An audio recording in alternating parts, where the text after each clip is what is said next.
All right, all right. We are live. Let me guys know in the chat if you can hear us.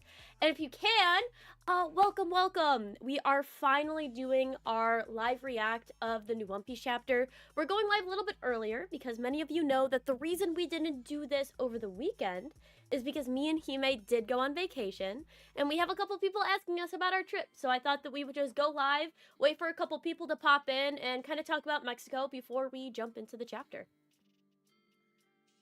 Yes. Let me also tell the Discord that we are live now. Word up. I see Eden's in the chat, and so is Truman. What's up, guys? I guess really quickly, I'll just let you guys know why we took the trip. I wanted to.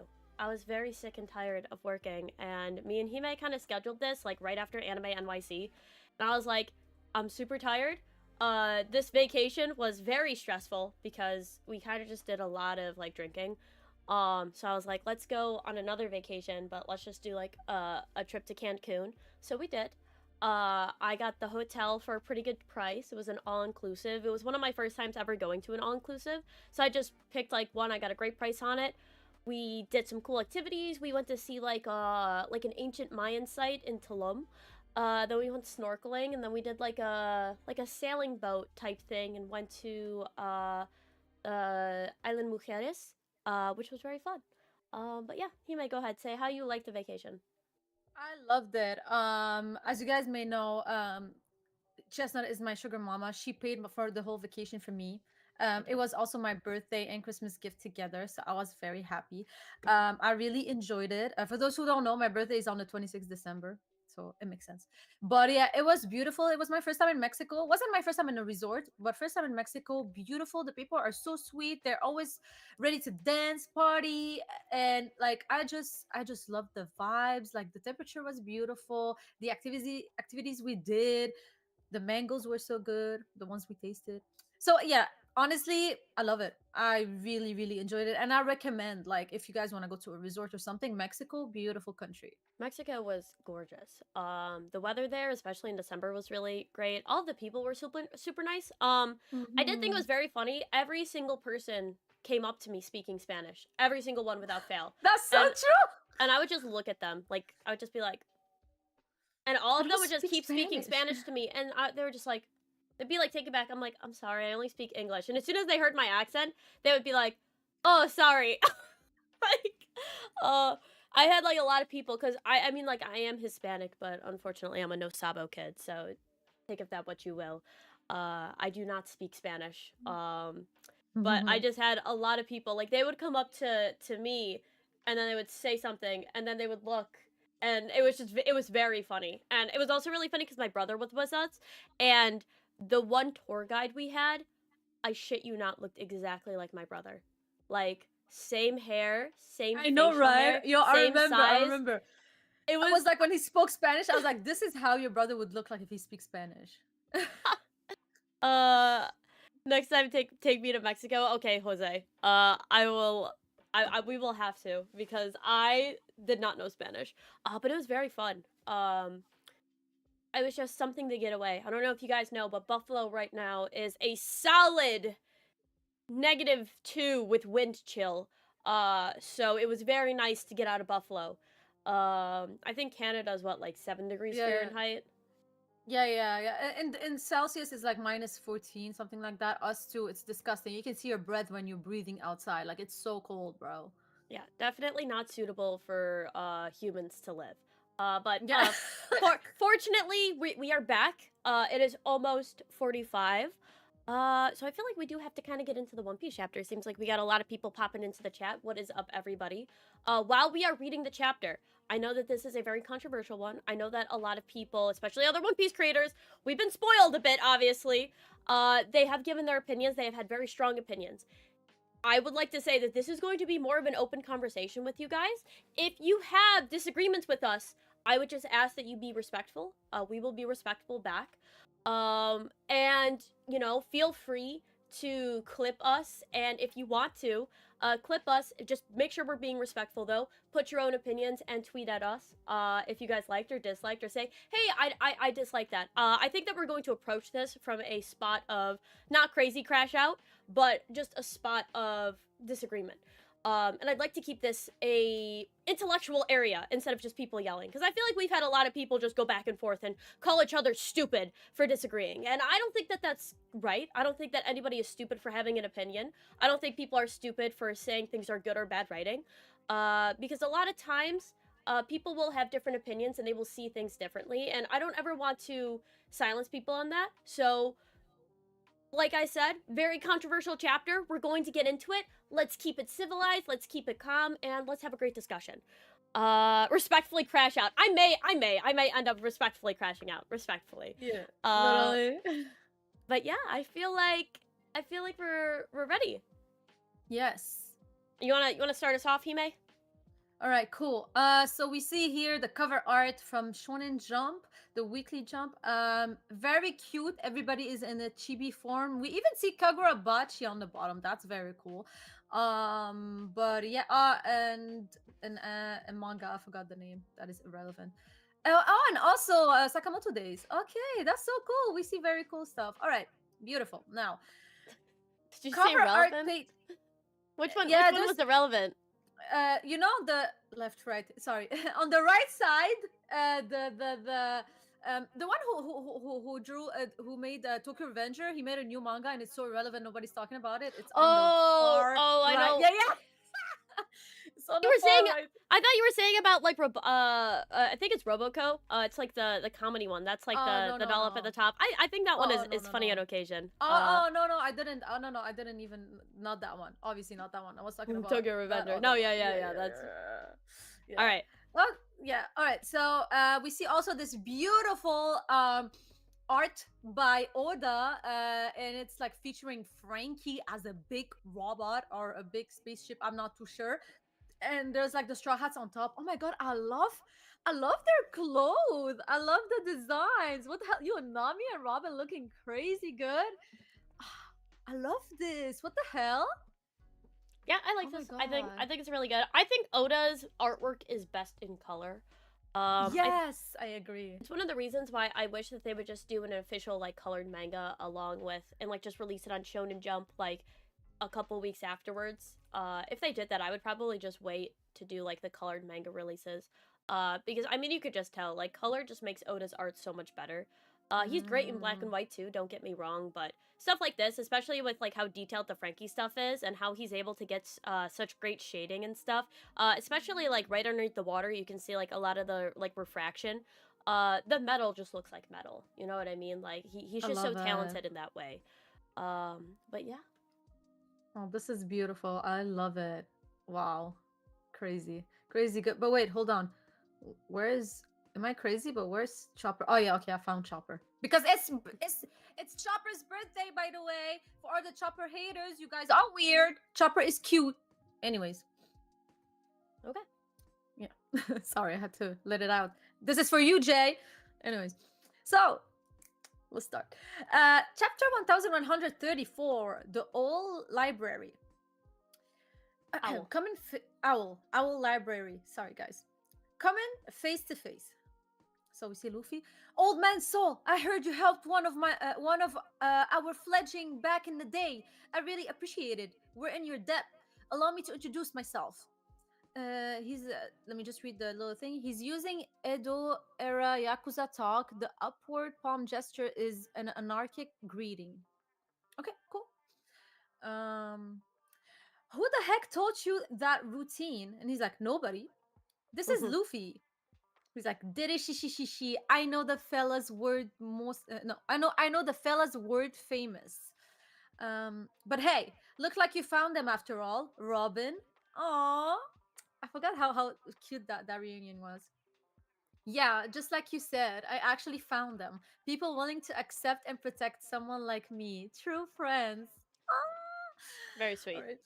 And everybody started crying again. Oh, I love this. Would die for you. That's. I think. Are they like saying it or thinking? I think they're all thinking it. Yeah, yeah. Oh, it's like you betcha. Oh my god, this is so pretty. It's good to meet Robin's friends. Seriously, you've done great making it all the way to Elbaf. And sorry for spooking you earlier. Me and my assistant, Ange, were out here rehearsing that bit for a while. I can't believe he was actually rehearsing that. All right. I don't know, bro. I used to be a Marine, so I know how impressive it is to be recognized as an emperor. He's like, Luffy's like, thank you so much for protecting Robin. Please keep it up. She, no problem. I love how Luffy is so grateful. Like, this is Luffy matured so much that he's able to take a moment to like actually thank people for taking care of his crew. Like, this is a true captain. I love that. It's also like a callback to Um, Ace, you know what I mean? Where it's like Ace basically did the same thing with Shanks. So it's probably like more so just respect. And then they also learned it yeah. from what's her face back in Windmill Village. Shoot. Forgot. She was the one who originally taught Ace to do it. It's the one that we all think that Shanks Mm. banged. That one. Yeah, I know who you're talking about. You know what I'm talking about. The one who we Yeah, all yeah, yeah, yeah, yeah. that baby is Shanks's, bro.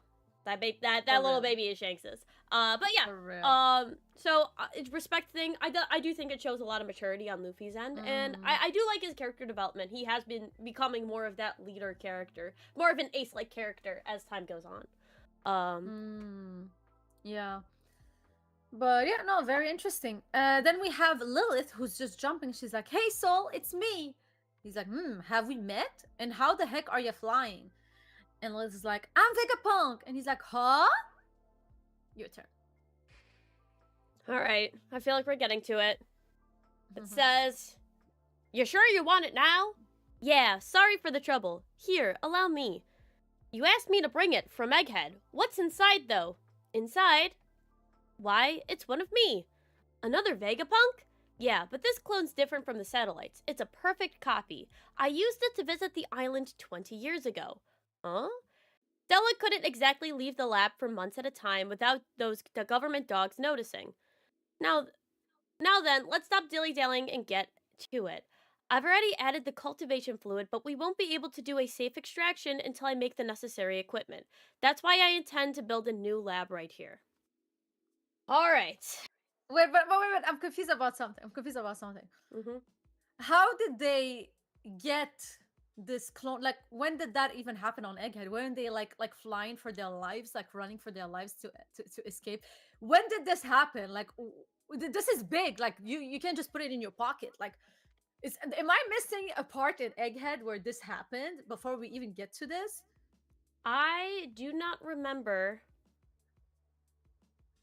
Jinbei doing this. I don't remember him going You back know what? and having Jinbei time. was moving boxes. He was being a UPS driver. Like, I listen at this point. I will give Oda the benefit of the doubt that Yeah. sure. Sure, that's totally fine. I do think it's a bit weird that they used a Stella like archetype to visit the island. I feel like that doesn't really make a lot of sense when you think about it. If the world government is looking for Vegapunk and they are monitoring everything, wouldn't it be better to just make a completely separate Vegapunk clone that nobody knows is Vegapunk and has the same one? Like, wouldn't it have just been better if like Lilith had gone off? That would be my first thought. Just kind Yeah, of but going off the logistics. and the thing is, like, if you don't want to be found, what you would do is create a clone that doesn't look like Stella, like a random clone, let it out in the wild to like visit islands and stuff. If you make it look like Vegapunk, everybody like Stella, everybody will know like, oh my god, this is Vegapunk. I mean, not everybody, people who know how Vegapunk look like, but like the government knows. So it's dumb to have a perfect clone of himself. Like, he can be found easily. If he can have the same brain and memories, why are you making the same clone? Like, I don't know. I just don't So find it yeah, logical. here's the other thing, right? Because you're right. Like this isn't logical because York should technically know about this, right? Yeah, Um, there's that too. like York should actually know that Vegapunk has this clone body. Which leads into another thing, right? Because obviously they're bringing back Vegapunk. This is what this scene is trying to tell us. Vegapunk Mm-hmm. is going to be recloned here, and its consciousness is fine, right? At the end of the day, the entire point of Egghead Island was what? The Gorosei trying to kill Vegapunk, right? why did they want to kill Vegapunk? Why did they try to kill Vegapunk if York, theoretically, she should know about this? Or even if she didn't know about this perfect clone, she should know, well, if Vegapunk, his body dies, we have the ability to reclone and bring back other people. We saw it with all the other satellites. Wouldn't it have been better to just capture them? And that's the entire thing, where it's like, if York had actually gone over to the other side, had actually told the world government all of this stuff, really wanted to kill the other Vegapunks, why on earth didn't she tell the world government this? Because it doesn't make sense for her to not know. I know, Absolutely, right? she should know about this, right? Like, absolutely, she should know that the other, like, satellite should do this. So there's two options. The first option is that York actually isn't a traitor. She can't be. If York knew about this, then the entire point of the Gorsei going to the island and capturing them, I mean, it would be like, she would be like, you have to capture the Vegapunks, right? Like, you can't kill them off because they'll just go to a different thing. Yeah, they will just respawn. Like, exactly. Like, there's no way that, like, there's no way that York doesn't know this. Like, she's connected to everybody. And even if, like, when they cut the signal, whatever, like, cut the stuff between York, like, still, like, York knew all the information until the message got, like, released to the world about, like, the void century and all this bullshit. But, like, she knew about how, like, the clones were made and everything. Everybody was connected. So this is like, even if she, as you said, even if she doesn't know about this perfect clone, she knows that they can be respawned because Punk record is still intact because she is still alive. Yeah, and Like, the other thing is like, we see Lilith here, and she says right here and now, I used it to visit the island 20 years ago. Who used it? Lilith. So the other clones know how to do it. The only thing is that maybe this isn't going to be Vegapunk, and it's just going to be a database. Like, actually, Vegapunk is dead, and it's just somebody who looks like him with his database. But at that point, why not just use Lilith, right? It's kind of weird yeah, to bring what's back the a body. use? Yeah, unless there's Un- like an actual use for, it's like they're going to use. Unless they want to keep one Vegapunk on this island and Lilith wants to, like, leave and go somewhere else. Could that be that that could too. be that could be the thing where it's like she just kind of wants like a robot, but at that point, why not just have like Edison or use one of the other ones? I don't know. The entirety of like the Punk Records thing is very weird if you think about that. And this is only if York didn't actually betray them, right? And is allowing all of this to happen. Because the world government should in theory know this if York was truly a traitor. But then that brings up an entire other can of worms where if York truly didn't want to betray Vegapunk, why even tell the Gorsei in the first place, right? So there's a lot of really weird things of what York should know and how things don't actually make sense with this specifically.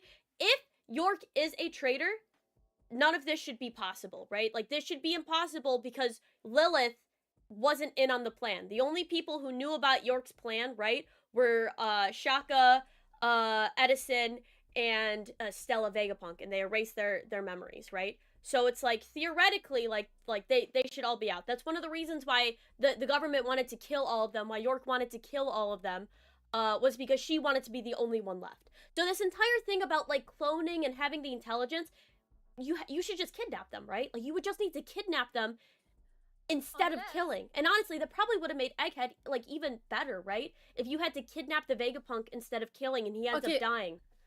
Okay, so I have two things to say. I think that it is fine to kill them on if you would have killed all of them, you would have been like, okay, I'm gonna kill all of them, but like York, and then, like, nobody can reclone each other. But okay, so that's the thing.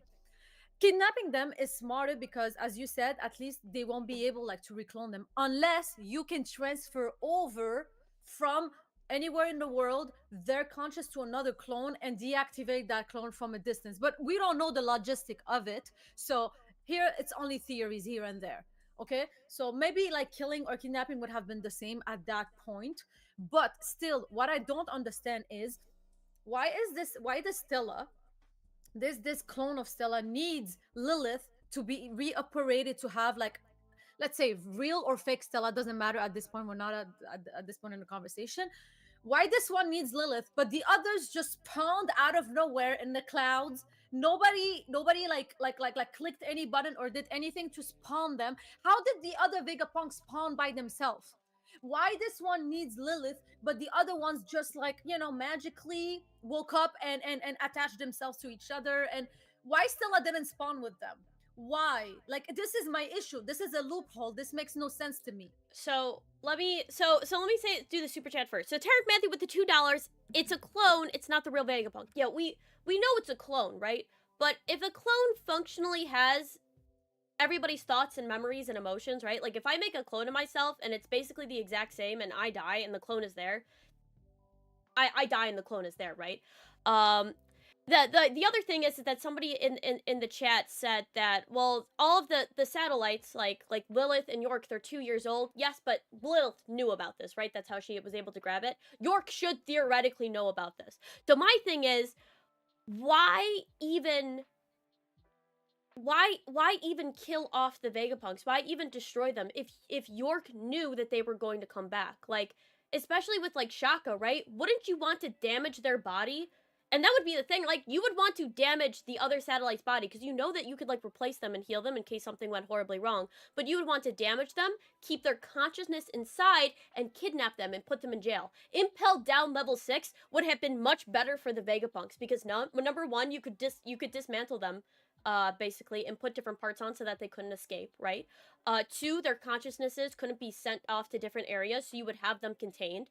And 3, if you captured the original Stella, you have him. He's there. You can use him at all, and York could use him too. Meaning that all of these other clones like this, like, because now there's all this cloning things, and it's like, how many clones can you really have? The government should have just went into capture. The entire point was to kill the Stella body, but if you can make a clone that's exactly like the Stella body, and York theoretically should know about this because Lilith knows about this, why were they trying to kill? So the thing is, it doesn't make sense if York is actually a traitor. So here is my thing. I will hate this if York is an actual traitor, because she should know about this, and this just means that it's a very weird continuum. Okay, because when you think about it, people are gonna be like, well, you know, Stella hid this information from her, but that's not true, because Stella only knew about York's traitor behavior, betrayal, very late in the game, already after like the whole technology of cloning and whatever was shared between them. He knew about this way too late. He had like not even a week to create a plan against her. So Lilith has to know about this. Yeah, so because Lilith wasn't a part of it. Exactly. And again, like, I can get behind the fact that they're trying to kill them because they really wanted to kill all of them, so that and leave York, and nobody would have been able to clone another one. Or the fact that they didn't capture them, because even if they would capture them, maybe with the technology they could have transferred over like the consciousness to another clone, or they could have thought to themselves, well, I can be recloned, let me kill myself. Yeah, but that would be the thing. If you could stop the clone, like if you could take like the Stella, put them in Impel Down, and basically like take away all their weapons, because we know that York could take out the parts for the satellites, right? And then for the Stella, he's just the Stella, right? Like, he's really smart, but he's not very strong. So if you're able to remove them and put them in Impel Down, York would have full control. So here's my thing, right? If York is actually a traitor, I hate this. I hate this. It doesn't make any sense. York should have absolutely knew about this. I need an explanation to why she doesn't know about this. The only way that this makes sense is if York actually wasn't a traitor. And here's a theory I'm going to present to you guys. That York knew about these cloning. She knew that if you killed the satellites that they would come back, because we saw that at the end of Egghead Island. York realized that the world government was getting too strong. They were going to get the technology. York saw it. To save everybody, what I need to do is pretend to be a traitor, and she left clues that the other Vegapunks would know so that they could protect themselves. They had a completely separate plan. Her plan was always to get into the world government, to figure out what technology they actually had, act like she's helping them, but just like how Vegapunk put a failsafe into Kuma, she's going to put a failsafe into the actual Uranus. That's her master plan, is to get in, and she's trying to put a failsafe. If that is what Oda is cooking, we're York. We all thought that she was this traitor, but in reality, she knew that the Vegapunks would survive. She was like, Stella. I was like, if I tell them to kill Stella, it's gonna suck, but I know that there's another one there. I just can't let them know that. That's why she actively went to try to kill all of them, because she's like, all of the satellites will be fine, right? Stella, I know that he's going to have another clone consciousness. Sucks that he's dead, but at this point, everybody else is clones. The world government is But going to get this information regardless, right? Like the world government will be able to get this regardless. They already have Uranus. They already maybe were close to having access to powering the Mother Flame. It's better to go in there, act like I'm with them, and put a failsafe in to stop it before it's but too late. That but would what be beautiful. but that what doesn't make sense is that it doesn't correlate with her personality, which is greed. So like, Well, like, she's sloth technically. So okay, here's the she's, thing. So here's the yeah. thing, right? Because what is the least passive resistance though? So think about it like this. Because we always thought that Lilith was evil, right? Like Lilith is evil and she's like she's very selfish, but then she cares about other people. York's path of least resistance isn't to try to fight the world government, go into there and see that. It was if I pretend that I'm a traitor, it's just easier to get in that way. Like it's the path of least resistance where it's like her plans are what is the least amount of effort in order to get my goal. Where it's like technically you could spin Could it that be. way. If that is the case, I love this. I think that Yeah, it's me too. I want your theory to actually come true because it would explain a lot of loopholes where, like, yeah. we can't keep saying, like, oh, well, Stella had this information from this one Vegapunk. Like, no, he also learned way too late in the game that she was a traitor. So, no, honestly, I would love your theory to come true and it would explain so much. And also, Miguel, like, I saw your comment. He said Edison was the one that created that body with all the satellite. Okay, so my question is, did Edison die or not? Yeah, so he did, but what so it seems like when a Vegapunk dies, their consciousness gets into the cloud. But it could be that Okay, Edison like maybe thought I mean they didn't really explain it because very well.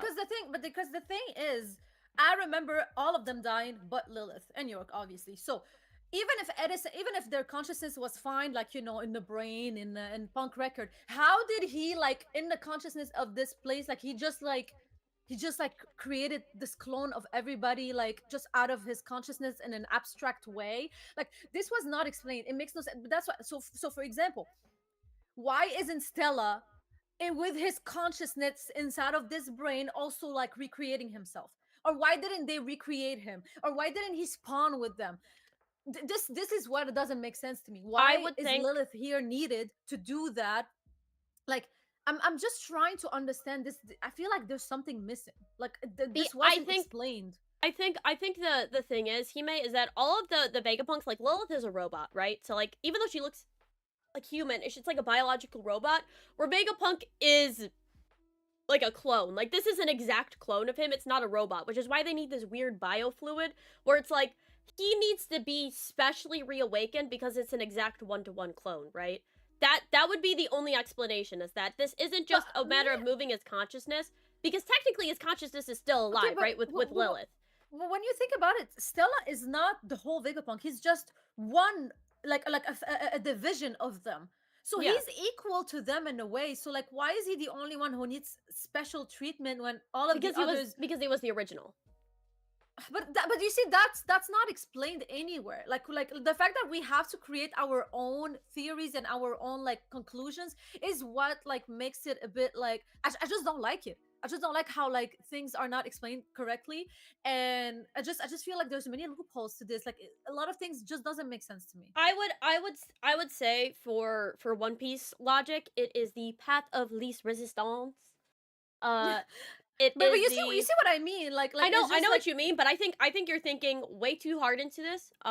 Honestly, even though like I think that some things are very well done in One Piece, a lot of things are simple, right? Vegapunk thought that Momonosuke's fruit was a failure because it was the wrong color. The reason that we need special fluid is because they're making a clone of a human and the other Vegapunks are robots. I think it's just that simple. Where it's like sometimes it's like if we're trying to like go into it where it's like Oda's logic sometimes is we just go forward. Very quickly, member for 15 months, Ragnar, he says, I like the idea, Chestnut. It's similar to King Boomy, letting himself get arrested by the Fire Nation. The Earth Kingdom gets taken, but it was all planned. So, and that's my thing. I didn't read anything because I didn't hear anything because I don't want to get spoiled. For what? Dragon Ball. No, that's Avatar. That's Avatar. Oh wow, I didn't hear. I heard something different. Sorry, I didn't know it was Avatar. Sorry, because I zoned out. I was like, I don't know if he's talking about something else. Cool. The Earth Kingdom. I didn't hear. I thought he said Fire Bulma or Nation. something. No, because I saw BU. I thought he was saying Bulma or something. I was like, I'm gonna zone out. I got scared. But okay, Okay. Avatar, good. Thank you so much. Thank you so much, Ragnar. I appreciate you.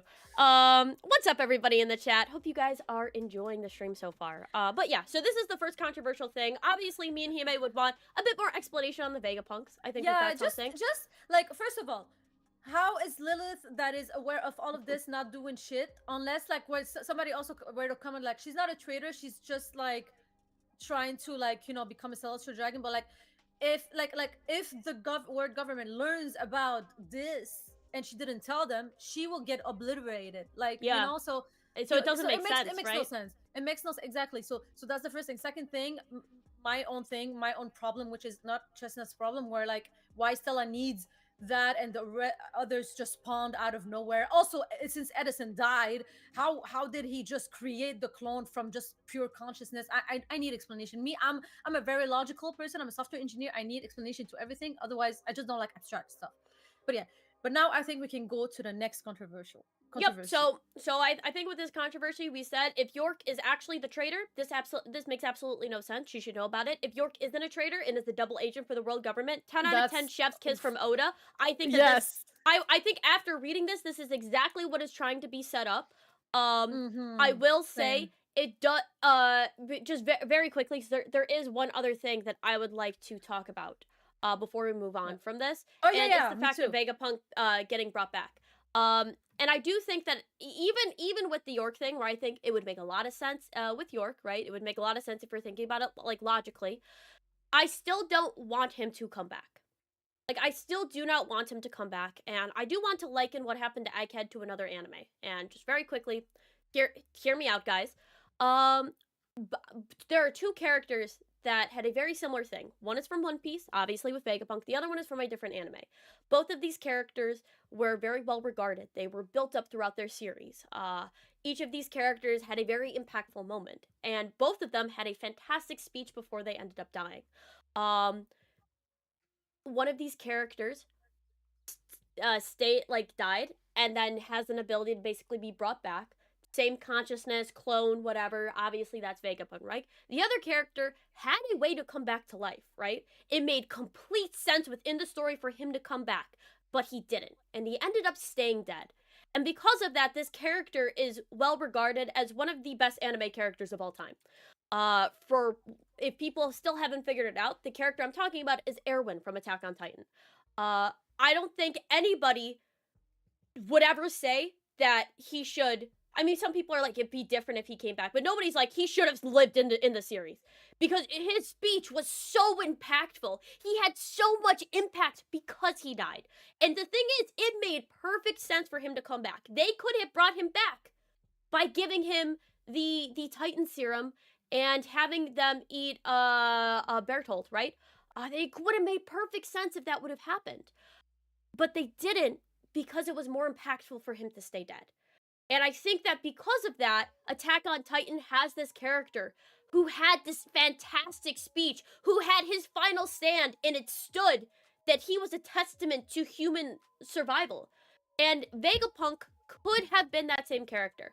I don't think that this clone actually gets through. I think that they actually end up destroying this so that this clone doesn't work. But the thing is, if Vegapunk is brought back in any capacity, it ruins a lot of the tension from Egghead. It ruins his big speech, where instead of this being this final stand speech that he recorded after he died, because he knew that this was going to be his final moments, there's an out. And listen, like I said, I've rationalized this to make sense. I'm not saying this doesn't make sense, and I'm not even saying that it's terrible writing, but what I'm saying is, who is the more impactful character? What is the more impactful scene? The Vegapunk death scene, but he ends up coming back, or the Erwin death scene, where he ends up staying dead, and his impact is felt by every other character. And I know that a lot of people are saying with Vegapunk, well, Vegapunk dying leaves a lot of plot holes. The character, like, there's certain things that we need him to do, which is true. But the same thing could have been said for Erwin. But that gap allows characters to not only grow to fill in those things, but also to see how the story differs. Like, without Erwin leading, a lot of things happened. Like, Levi had great character development. Erwin, Armin had to end up stepping up, right? He had this huge weight because he allowed him to die.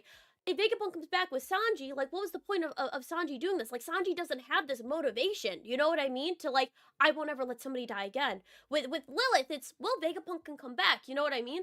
Like I said, I think that there's an explanation for it. I'm not saying it's terrible writing, but when we're looking at impact, this character, the Vegapunk, could have had the same impact as Erwin, in my opinion. And I think he did up until the moment where they're kind of bringing him back, right? Because if we bring him back in a capacity where he has all of his memories, all of his thoughts, he thinks the same way, the death is kind of meaningless. And I think that that's a lot of people's main contention, and I feel like comparing him to Erwin makes a lot of sense. Sorry, I just wanted to say that really quickly. Go ahead, Hime. All right.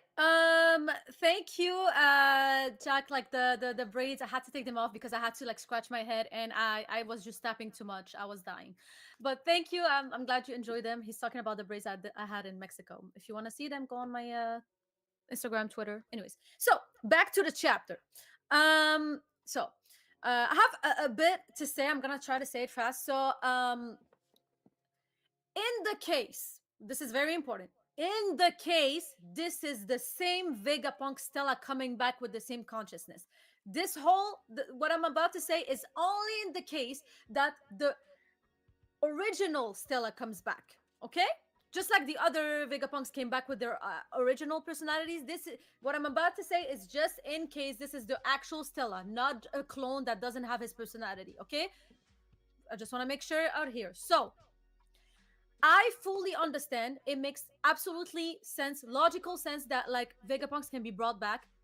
Like I am not arguing about that, the mechanics of this, because we learned from the beginning of Egghead that they are connected to Stella's original brain in Punk Records. So as long as the brain is intact, they'll be fine and they can survive. Okay, I am not arguing against this. It makes logical sense.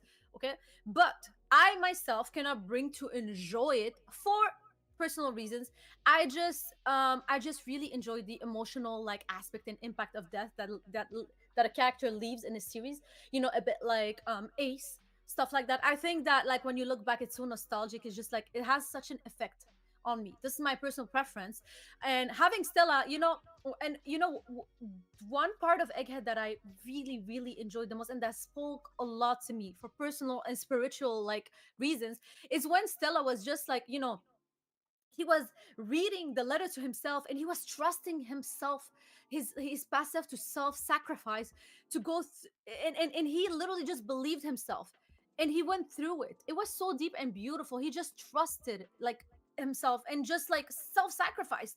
It was crazy and he was crying. He was, you know, the scene was so emotional and so deep. It in my head it makes no sense to be so emotional and deep about it and make it such a big deal if you know you can be revived, you know, like it's just like, and to me when he did it, it spoke to me so much. It meant a lot to me. It like it would have been meaningful if he wouldn't have been brought back, because it feels like it isn't such an immense sacrifice after all, because it's easy, you know, just die, they'll bring you back, you know. It just changes my perspective on how emotional it difficult it was. Like it's not that difficult. Now we can all argue on the fact that he had no idea the main brain of Punk Record would survive. Maybe he thought that, like, you know, everything's gonna get destroyed and I'm gonna actually die. Okay, fine. Fairs, I give you, like, if that's the case, it's fine. And the other also point that like I want to bring is how it bothers me, because I just loved how it affected Kizaru heavily. I really enjoyed the character development of Kizaru in Egghead. I think that he is like the second best written character in Egghead after Kuma, like, and you know, the whole Kuma Genie stuff, and Bonnie obviously. And I just really loved how he went through so much mental confliction. Him killing his friend will forever shape and change him. I want to see him outgrow his old self, find the true sense of his own justice. And I want to see how he's gonna move forward with his life. Now I know that Kizaru will still go through his grievance. He will still like self-reflect, and he will learn, even if he learns that Stella survived. But I do think that the impact and long-lasting effect would have been much greater if Stella never comes back. The memories, the nostalgia, the consequences of his act would have been way more immense. So how I see it is that, for example, let's say we're crossing the street, a car comes, and I save Chestnut. She's gonna be like, "Oh my god, Amy saved me." But then, like, let's say she jaywalked. She's gonna still jaywalk because both of us survived. She's not gonna be too traumatized about it. She's gonna be like, "Oh, whatever, I survived," you know. But if I would have jumped in front of her and a car would have hit me and she would have survived, that would have been a long-lasting effect on her, and she would have never jaywalked in her life after.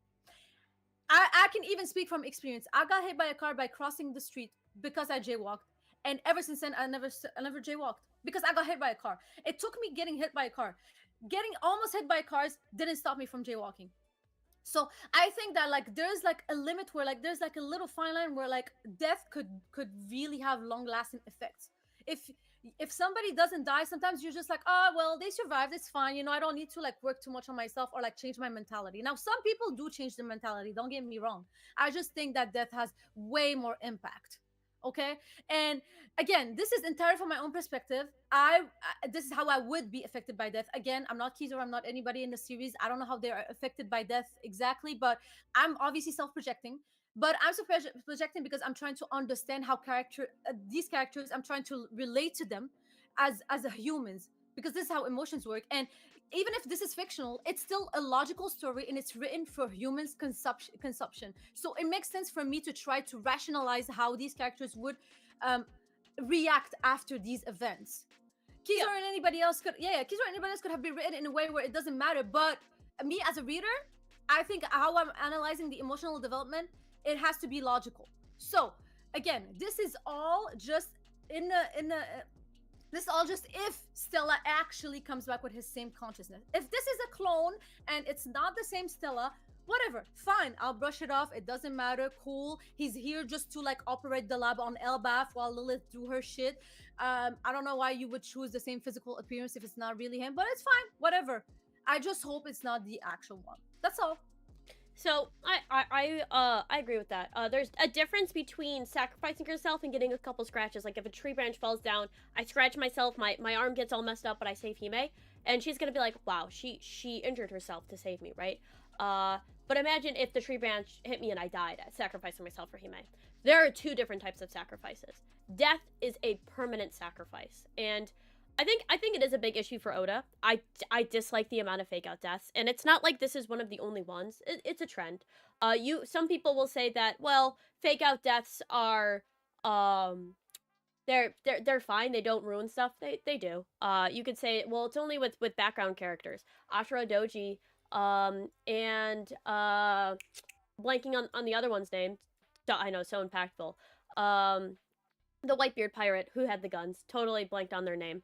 But both of them died, but none of us thought about it until we saw their gravesite and we're like, oh, that sucks. Their scenes could have been very impactful, where it's like Kinimon's scene, I was very impacted by it, and then he ended up coming back, so I was like, oh, I don't care. I hate Kinimon coming back. That was atrocious. So you have to, it does actually ruin it. Only. Yeah, sorry, to be fair though, like Pedro, like I don't think Pedro's dead anymore. And I think that it's something where it's like if people just keep coming back, even if it makes sense, right? Even if it makes sense, it doesn't stop you from, number one, having other experiences in the future ruined, because you don't really know what's gonna happen. And so your expectations are kind of lowered. Like I said, I don't think Pedro's dead. We never saw a body. So stuff like that, where it's like, now when I see a death scene, right, or somebody's in a deadly situation, I'm not too invested. Where it's like, if I was watching Attack on Titan, holy shit, like, I know a character could die at any moment, even with JJK to an extent, where it's like, I know a character can die at any moment. I know that it's like, these characters may actually be getting packed up. So it's a different feeling, and it's something that I feel like Oda has kind of ruined the expectations of viewers, which is why people are very upset, because even when we think a character is dead, they can come back. And it doesn't matter if it makes sense. What matters is the flow of the story. Like I said, I never said that this specific one with Vegapunk can make sense if York is actually not a traitor. If York is a traitor, it doesn't make any sense how they allowed them to get off the island and why they were doing that. It's very, very weird story-wise, where it's like, you can say that... Unless she's telling them at the moment and we don't know, and Oda's gonna show it to us. I guess, yeah, she could be telling them. That would be like more of kind of like a in retrospect, it'd be weird for her to not tell her before. Like I said, there's a lot of stuff for people saying, well, it makes perfect sense that Vegapunk could clone. Yeah, but then there's, you know, there's the other issue where it's like, I guess it makes sense, but then why didn't York know about this, and why didn't she tell the Gorosei? So I feel like people are acting like this makes 100% sense, where it's like, it does in certain aspects, but in other aspects it doesn't. Unless you're trying to rationalize certain things, where it's like I said, yeah. I was gonna, Oh like no, I go ahead, said, go I ahead. think, I think my theory is true. I don't actually think York is a traitor because of this stuff. But we'll see in the Mm-hmm. we'll see in the future how it goes. Um, do you mind if I just say the super chat very Oh yeah, quickly? yeah, yeah. Go ahead, Yeah, go ahead, yeah, go yeah. ahead, go ahead. I have two, but I'm gonna do the one first. Young Smokey. Oh my God, a $99.99 super chat saying this chapter is a crazy one. Can't wait for y'all to get to the bomb at the end of the chapter. As far as controversy around this chapter, I have mixed feelings, but I don't have all the information. Also, love the Chibi Girls. Hopefully, you guys had fun in Mexico. You're insane. That's crazy. Thank you so much. Um, you did not have to do that, my friend, but it is very appreciated. Thank you so much for the $100 super chat. Wow, wow, wow. As for Mexico, we did have a lot of fun. I got very drunk, and cried and tried shisha, and then Hime had to hold my hair as I was vomiting in the toilet. Um, I'm still recovering. It's okay. That's spooky. It's It's fine. spooky. After that, we have D with a 50 peso, I think that is, super chat saying Ace and Whitebeard coming back in the final arc. Please, dear God, no. Please, dear God, I don't want any clones. I don't want anything. They had perfect deaths. Leave them dead. And they got buried. I heard somebody online be like, Moria with his devil fruit is gonna do something. I'm like, nah, nah, we're not gonna do some Naruto bullshit here where we bring the dead. Like, we're not doing this shit. Yeah, F that, f that, bro. Yeah, no, Scratch it. it is totally different for like Ace and Whitebeard. Like we saw them go, right? Like with Pedro, like They we were never saw a buried. body. Yeah, they're buried. Everybody sees them. With Pedro, bro, there's no body. Come on, there's no body for Pedro. And like the other guy, what's his name, Perispero, he was like right next to him and only had like an arm taken off. He's fine. Frankie got hit by a train. Come on, you guys think Pedro's dead? I will bet on stream that Pedro comes back in the story at some point. I think he does. No. I think Pedro comes back. Jose Human with the $2 super chat. Foxy and Caribou will never die. Unfortunately, you're correct. They won't. Oda loves them way too much. Fucking hate Caribou. But I still wanted to add something like before we go next. I just want to say to people, like, even if things make sense and are logical, which are not 100% here for all the reasons we explained, it doesn't mean somebody has to enjoy it. Even if like you make every explanation and you like answer all the loopholes and it makes total sense, it doesn't mean that it has to be enjoyable. A lot of things make sense everywhere, and there's things I still don't enjoy even if they make sense. So it comes down to personal preferences. So like insulting or like attacking people because they don't like something doesn't mean that they don't understand it. You can and understand yeah, something and still don't like it. and It listen, is I'm not. totally normal. I also think that Oda will do some dumb writing choices at times. I think that Oda does do some dumb decisions. A really good example of this is the sexualization of minors that Oda does frequently in the story. I would say that that's pretty dumb. I don't think that he's doing it out of malice, which is why I would just say it's dumb. And somebody commented on that. I'm like, people will say like, oh, I'm like, yo, this is like kind of dumb, right? Like, it's kind of dumb to like bring back like it'd be super dumb to bring back Pedro, right? And I would say like it's dumb. I don't care. Like he had a sacrifice where it's like Vegapunk coming back after that. I think it's not a smart writing choice just from an emotional standpoint. So I like Oda isn't infallible, right? I'm not saying that he's stupid. I'm just saying that the choice he made is wouldn't be the one that I would make, and I think it can be dumb. And I think that that's like a very kiddish and childish way to say it, where it's just like instead of saying that he's terrible and awful, but it's like people aren't stupid for like doing it. Like I'm not saying that he's stupid. I'm not saying that you're if you like it, I think it's fine. Like I said, I've rationalized Yeah. it. I think that Oda can make some very interesting writing decisions at times. Um, and I don't think he's infallible. And I think that a lot of people are acting like he is, where it's like, listen, bro, Rebecca in Dressrosa is a very questionable choice. It's not very nice. The way that he was treating Bonnie before we knew that she was a child is very questionable. But I wouldn't attribute malice to that. I would attribute him as being kind of just like it was a And dumb also decision, right? And I think that having a dumb decision is different. Yeah, where it's like cultural differences too. it could be. I mean, I would say the sexualization thing is very weird. I But always had again, an issue with that.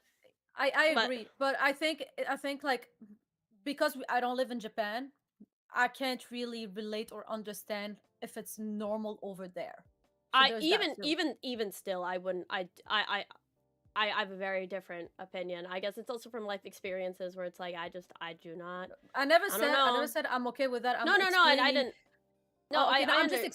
I'm just explaining that maybe he think it's normal because of where he comes Yeah, from. but like you should, you know what I mean? Like it's like that's something I will never say. Like even if you're in Japan, like you still shouldn't be like doing that, right? No, but I agree. I'm not saying No, that yeah, he yeah, should. yeah, yeah. I'm just explaining from his perspective, No, him, not me. I know what Yeah, you're yeah. saying. Like I know what Oh, you're okay, saying. okay. But like I said, like Oda isn't infallible. He can make dumb writing decisions. He can do things that I'm just like, yo, that sucks. But at the end of the day, like it is an opinion, right? And I wouldn't say that anybody's stupid being like, hey, that decision that Oda made to kill off that character, I think it's dumb. And I'd be like, well, I love it. And it's like, well, we have different opinions. Um, And but also yeah, it's very normal to criticize and to like have different like to not like something in its entirety. Like it's very hard to find something that like you like from A to Z, like with no flaws or anything. Like, was the writer in your head? Like, you know, it's so people need to understand that, like, not because, and that's the thing, people love almost like 90% of One Piece, and sometimes they just criticize a couple of things, and people are like, well, drop the series. Well, you're a fake fan, you're X, Y, and Z. Like, no, actually, it's because I really love the series that I'm able to criticize the things I don't like. And again, people don't understand that, like, it is your personal opinion. It's very subjective. Nobody here is like a professional mangaka. Like, some probably are, but most of us are not. So again, this is why there's discussions. This is why we debate things. Nobody has the right answer, and we should just, you know, accept that everybody has a different opinion. That's it. yeah, and like I said, like if York is a traitor and Oda just forgot to kind of mention this at some point, I'd be like, well, that's It is kind of not, you mean. yeah, like you know what I mean. It's like that's kind of weird. You know what I mean? Like that, Mm-hmm. like that's a plot hole. Um, do I like it? I'm very in the middle with this one. I think the next one is going to be a little bit more controversial. We've been on this for so long. But yeah, could be explained, could make sense. The actual story plot where it's like they were just allowed to leave and everybody coming back doesn't really make a lot of sense if York is a traitor. I've explained a pretty interesting theory that I think would cover that. We talked about death. We talked about a lot of those other things. I talked about how I'm totally in my right to disagree with Oda on certain things. There are things that I very vehemently disagree with him on. And sometimes I think that things are dumb, and sometimes I think that he is one of the smartest people alive. Where it's like, it is what it is. Yes. We got a $10 super chat from Mara Mera saying W stream. Thank you so much, Ray friend. I do super appreciate it. Thank you. But yeah. Are we ready to move on to the next one? Mm-hmm. Are we good, Hime? Yeah. Okay.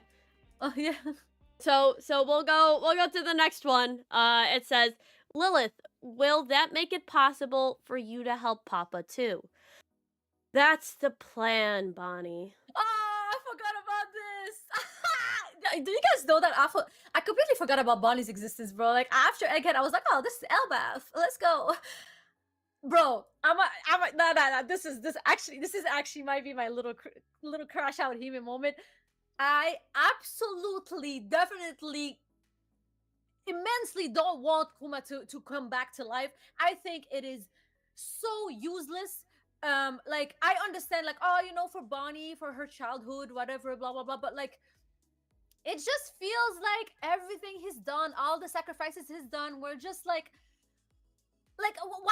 why would Stella transform him to like this cyborg if like he could like just be like I just, no, it makes no sense. It just, nothing was foreshadowing him to being brought back like this. But like, Stella literally was crying on the ground when he pulled the thing.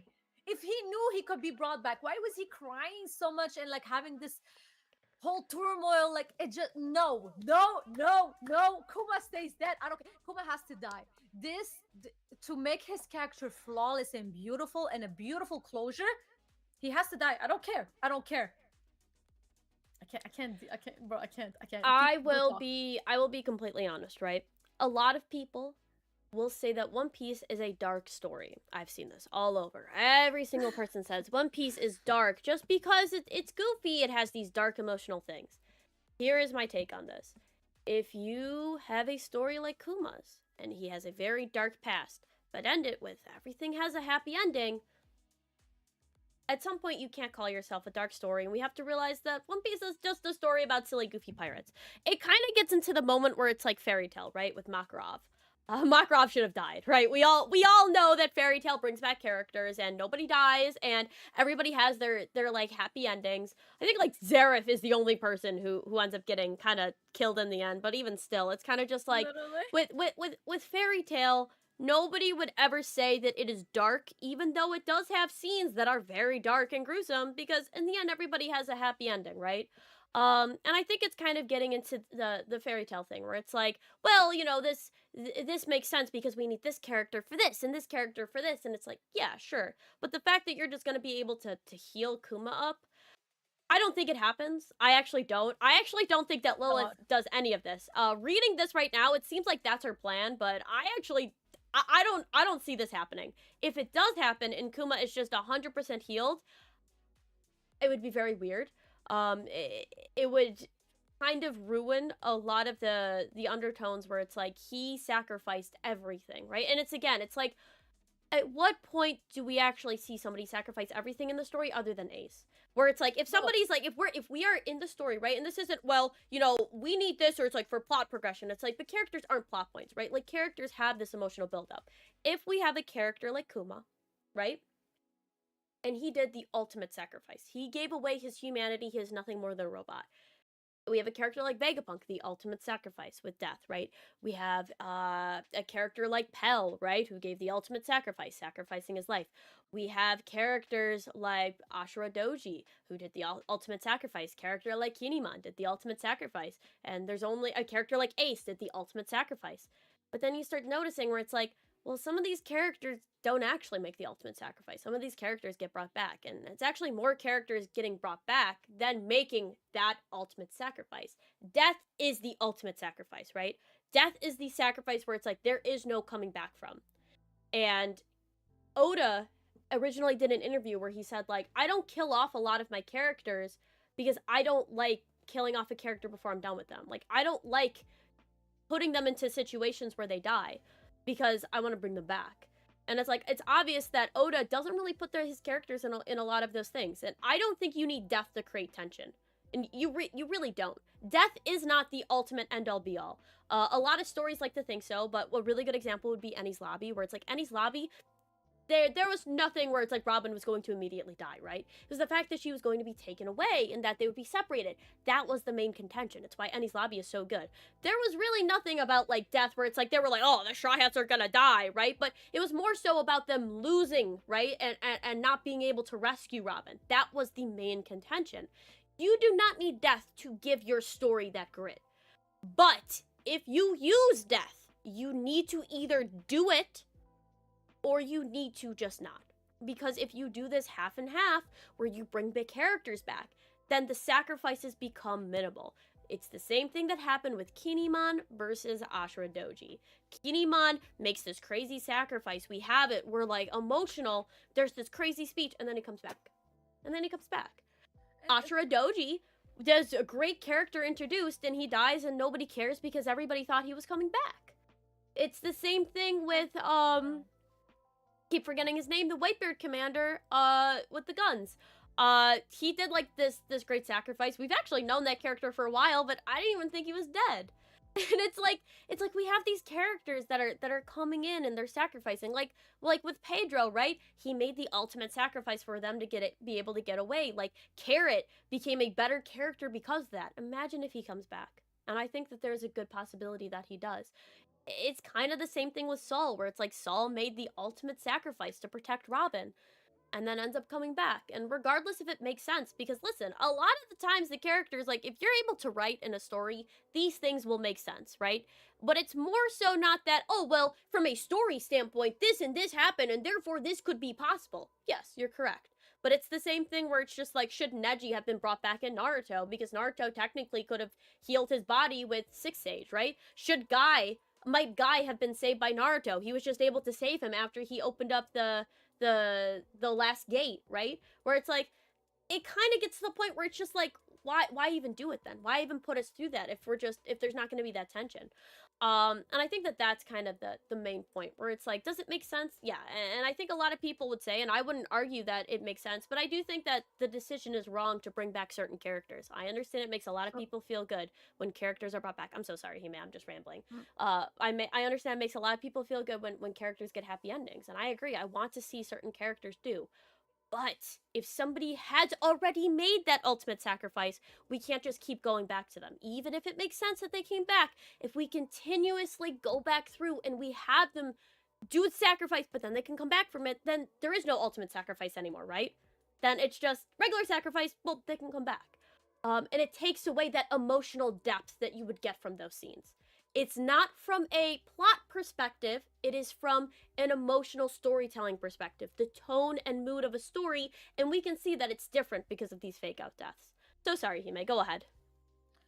All right, so I personally would hate it just because I mean you went over the ultimate sacrifice thing where like you know he sacrificed so much, and again me where I don't see how it makes sense is why would Stella be crying his life off when he was like you know pulling the switch, if in his heart he's like, oh, you know what, I can bring him back if I like work hard enough or something. Like it felt like at that moment that it was never, he was never gonna be brought back. It's over, that the switch was down, it's over. And even when Bonnie like was talking to Stella, it felt like Stella was like, you know, like, I'm sorry, it's already over. How come Lilith is like, you know what, leave it up to me, I can make something happen, like I'll show you this, I don't know, Vegapunk magic. Like no, like this, it just makes no sense. It just, to me, that's where it makes no sense. Like if you knew, why were you so sad about it? What, I mean, you can be sad on the moment, but like you were acting like he died.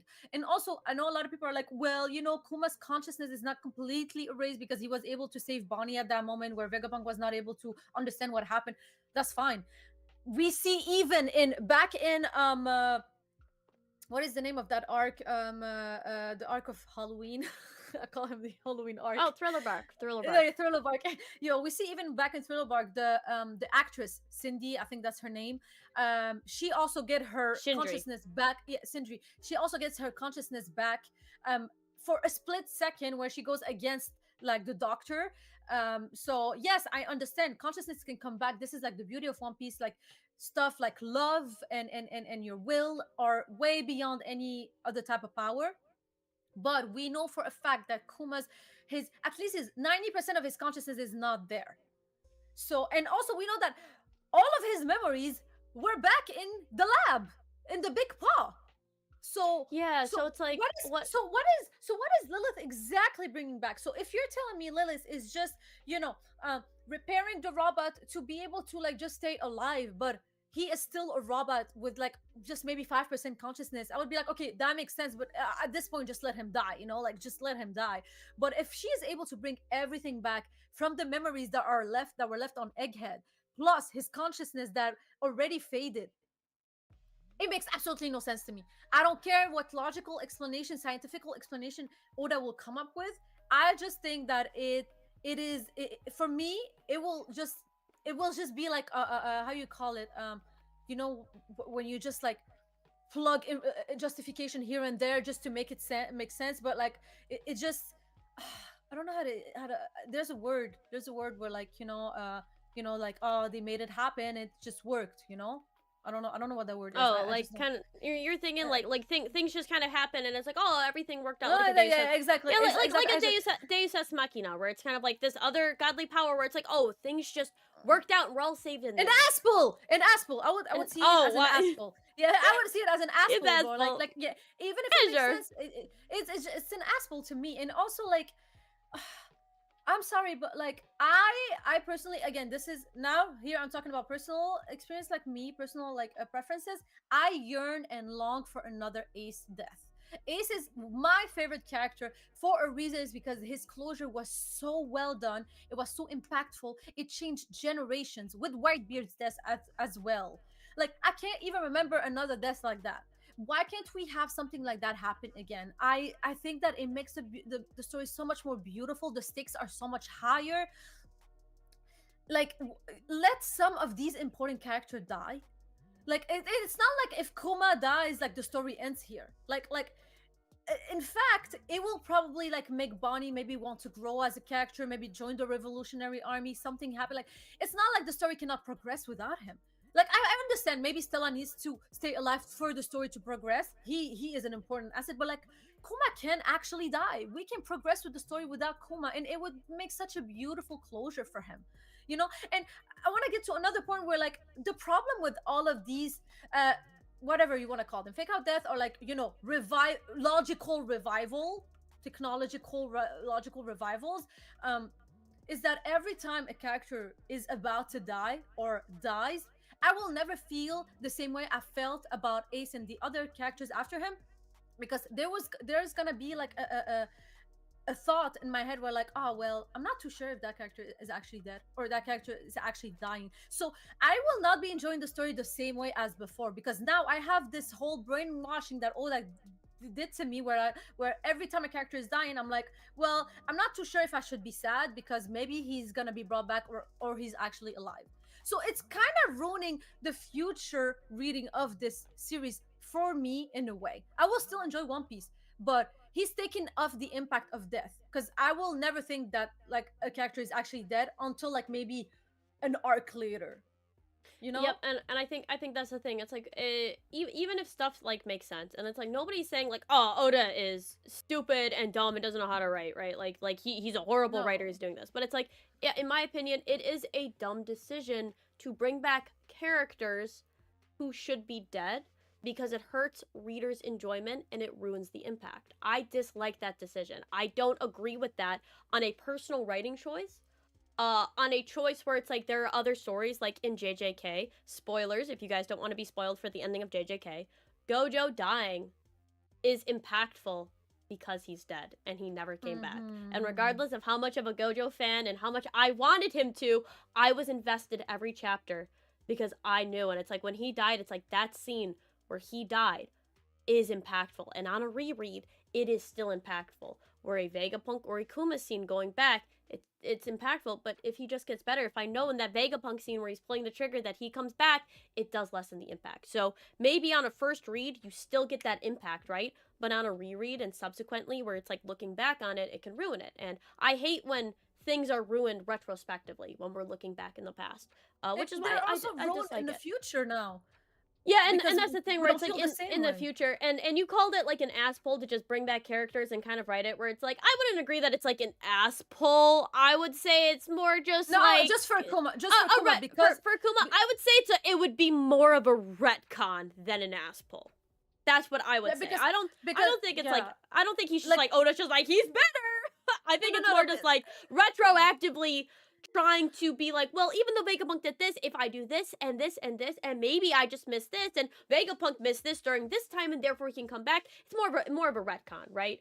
yeah, retcon. I guess yeah, we can. Yeah, say retcon. I would say more of a retcon. Yeah, yeah, I would still we can agree. I use don't that. Yeah, I don't yeah, I don't I don't agree with that decision. I think that it's very bad for the emotional state, even if it makes sense.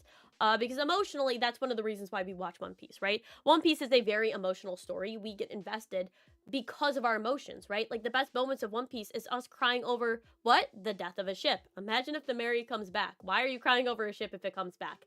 That's what that is. It basically is like ruining the Mary's death scene, where everybody was looking and the boat is on fire, and then all of a sudden Mary comes back and it's like, Mary's actually totally fine. The boat's fixed. Somebody fixed it. And you're like, why'd I cry over that? Why'd I get emotional over that if they just come back? That's why people are upset. Yeah. And also Terrence, and for everybody in the chat, like we are talking in the event that it happens. Like, yes, of course, we don't know if she's gonna be able to bring Kuma back. I don't think so. If and exactly, and we don't know if actually like what is it the name Stella is actually gonna be a clone or the real Stella. We don't know. We are talking in the event that X, Y, and Z happen. In the event that this path happened, that Oda actually picked this path. Like obviously it could also never happen. I just want to say something about this, because there was a guy who was like being super like agitated in my comment section at some point, where like he was like, why are you talking about possible things that didn't happen? Why are you criticizing things that maybe that you don't even know are gonna happen or whatever? And I was like, because this is what we do. This is how you create theories. This is how you analyze a story, and you can still talk about like, oh well, in the event that this happens, well, I think this is a good choice, a bad choice, in my opinion. I don't think it's a bad thing to stimulate your brain while reading a story. You don't need to wait. So do I have to wait until the end of One Piece to criticize anything or to talk about everything looking back? No, I can still talk about things that might happen while I keep it like, I still say like, oh well, if this happens, well, I like it or I don't like it. Yeah, I don't because think if you're that's able bad. to praise something in the present, you should be able to criticize it too. Or if you're like, oh, Oda is setting this up, Oda's cooking. Like if I think like York is actually a double agent, Oda's cooking. You know what I mean? Like Yeah. Oda is cooking. What fantastic foreshadowing that he's already brought in for this, where it's like, damn, I kind of, he put some hints it could happen. Like that would be amazing if Yeah, that but actually happened. Terrence, even if somebody says it's a clone, Lilith, all the others were a clone and came back as their clone personality. So Yeah, yeah, in yeah. the They're all event that clones. it's a no, but the thing is like, even if he's a clone, he can still be a clone with the consciousness of the real Stella. This is what I'm talking about. You guys are not understanding. If it's a clone with another consciousness, fine. But if it's a clone with the same personality and the consciousness of the first Stella, then I won't like it. This is what I'm saying. I don't know how many times I have to repeat this. No, I don't. I mean, they like I said, if you make an exact clone of me and kill me off, and they're still a clone of me, that's just the same person, right? Like, I mean, we Yeah. could have a philosophical argument that that clone is a different person, but if it walks and It's a talks and shell. breathes and does But everything and it people, has the exact same, then it's the same thing as me, right? people don't understand that like the shell is not important. It's what's inside. So me, what I'm caring about is what type of soul they're putting inside of that clone. If it's exactly the same or a different one. Yeah, That's so I all. mean, Yeah. and like I said, like I actually don't, and Kevin the chat, and then I'm just gonna get to the super chats really quick, Mhm, just so I say mhm, them. Where mhm. Kevin the chat said that he thinks Lilith is being overly optimistic. After reading this, I don't think that Probably. she's bringing them back. I think this Stella actually gets his shit kicked in, and he's like destroyed. I hope. Um, I don't think he's coming back at this point. It seems like Lilith is just very optimistic, and she's just like, oh yeah, like that's a plan. Like I'll be able to save everybody. I don't think that's actually happening. In the event if it does happen, I would disagree with that. I would say that it would be something that I'd be like, I have no idea why you're doing this. After reading the chapter, because I did see the leaks for this, and the leaks made it seem like Kuma was already brought back, and I was like, what is happening? This is just Lilith being like, I could technically bring both of these people back. But I don't think she's gonna be able to. If she does, I will disagree with that. I don't think it's good for the emotional state of One Piece. Like I said, we read One Piece because it's very emotional, because we cry, because we get invested in these characters. Like Ace. If Ace ever came back after that death scene, we'd be like, whatever. You know what I mean? Like that scene loses that impact. Yeah. And that's And the thing where it's like it's the emotional side of the story that people want to feel. I mhm. mean, like And honestly, like either or. I think I've explained myself pretty well. Where it's like I think it'd be a dumb yeah, decision to bring every character that was killed on Egghead Island back, considering that every character on Egghead Island, like, even if it makes sense. yeah, like I would say it's dumb. I would disagree with that. Every single one of them, really, every single character, every single one. Come on, No. come Yeah, on, exactly. You know, come like on. yeah, it's not the egghead incident. It's the Ugh. egghead like it's It, not called an it's incident it, anymore. bro. You know? It's the egghead problem. It's the egghead. Let's put our thinking caps on and really solve this. You know what I You mean? know, Like, where it's and like, it I want to just make sure that I say this in this video, even if nothing actually happens and like everybody was wrong and even we were wrong on our theories in the future, like saying like, oh, see how you guys were bad tripping or like we're like criticizing whatever, like it's again, it is okay to talk about possible futures of a story, possible path that Oda is gonna pick for his story. It is totally fine. oh We're yeah, not saying that it is going to absolutely happen. We're saying that if it happens, this is how I feel about it. yeah, So and I and, just and want to I put think that I out think there. that's fine, especially because it's set up right. Like, if something is Yeah, set up in a story, it like if could I happen. It say, could happen. yeah, That's how so it's like, theories are created. yeah, it's not even theory. It's just basic analysis at this point, where Yeah. it's like, if this path actually goes the way that Oda is basically Hmm. saying, like Lilith is going to do this, I would hate it, right? Um, Exactly. Very quickly, and then we can do it because I just want to get to these super chats. $20 super chat from Young Smokey. Young Smokey, you are the absolute best. Thank you so much. He says, I completely understand Hime. A lot of Kuma's writing comes from Oda being a father. I completely understand why Oda did this, but I understand the crash out. And yeah, and I actually think that a lot of Oda bringing back certain characters is just from an emotional standpoint, where it's like some things were very sad, and unfortunately, not everybody has the stalwart willpower of the Attack on Titan writer. Totally forgot his name right now, but that motherfucker killed off characters left and right. Like that shit was insane. Like But I again, cried. I cried. Oh my god, when you know what? But you know what? As much as I like death in anime, I like it when it's balanced. For example, Akagame got killed. oh I Agami hate got it killed. because everybody. By the spoilers alert, everybody. It came out so Everybody long ago. dies. Everybody dies. I don't like that. I don't like when it's like too edgy or it's like too like happy ever after unicorns and rainbows. The Like middle. I like when it's balanced. A good balance and when it doesn't happen too often, but like not just once. Like it happens like quite a few times for it to impact you. Yeah, where it's and like I said, like death. You do not need death in a story. Absolutely Well, not. You do not. y- You do well, not need death to make a story have no, stakes. you don't. But if you use death, you can't just go back Yes, on it. Then, like death is the end. exactly, exactly, bro. I still remember my favorite moments from Naruto is when Jiraiya like sacrificed himself, Asuma sacrificed himself. Like these moments, even Naruto's parents, like I remember these moments and I look fondly about them because these deaths were done beautifully. And I would have still looked fondly at their sacrifice if they didn't die. But if they died and came back as if nothing, I would have been like, okay, well, this death doesn't mean much to me anymore. Imagine if Jiraiya came back, bro. If Oh Jiraiya my came god. back, I would have been, and that's kind of how I feel like with Vegapunk. Even though some people will be like, Vegapunk wasn't in the story for a long time, you gotta remember, Vegapunk has been set up for a while, right? Like this man has been here since the end of Eni's lobby, right? Like we were hearing about him from Kobe. This is a character that's been set up forever, so it's like I have an emotional connection to this character. I meet him on the Mm-hmm. island. He has this cool, he's literally like Pain, right? Where it's like this Pain like thing where it's just like I want him to die because I want his impact to be the exact same because it's so similar. Like I said, very similar to a situation like with Erwin, right, from Attack on Titan. Similar emotional impact like with Jiraiya or like an Atsuma type character where it's like we love those characters because of their death scenes. And it's like that's why we want this emotional attachment. And Oda And, gave it to us and then took it back. And that's what it you feels know, like. It feels like the rug is being swept underneath and it's like why what's happening?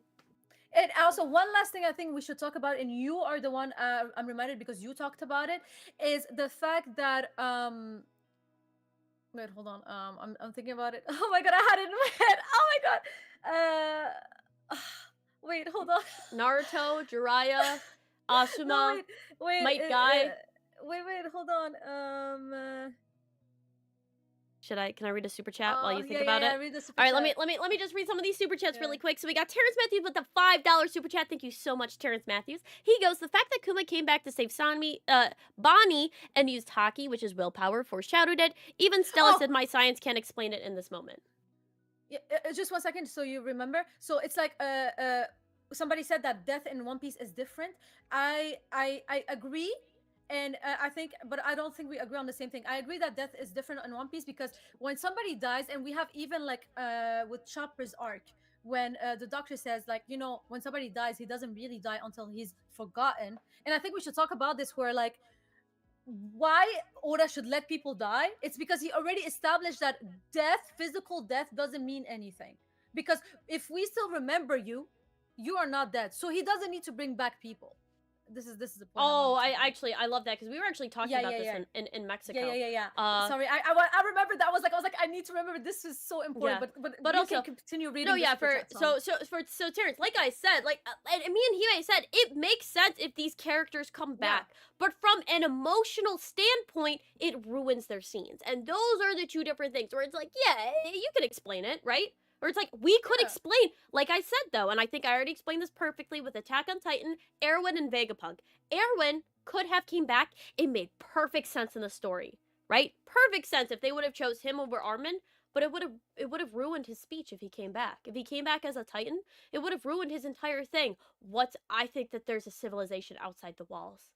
chills. I get goosebumps just by thinking about it. He never found out. He never did because he died. He had my soldiers triumph, my soldiers rage, bro. And he goes in and immediately gets killed. He was like, we are literally going to their deaths. Levi goes to him, give up on your dream and die. I'm getting goosebumps thinking about it.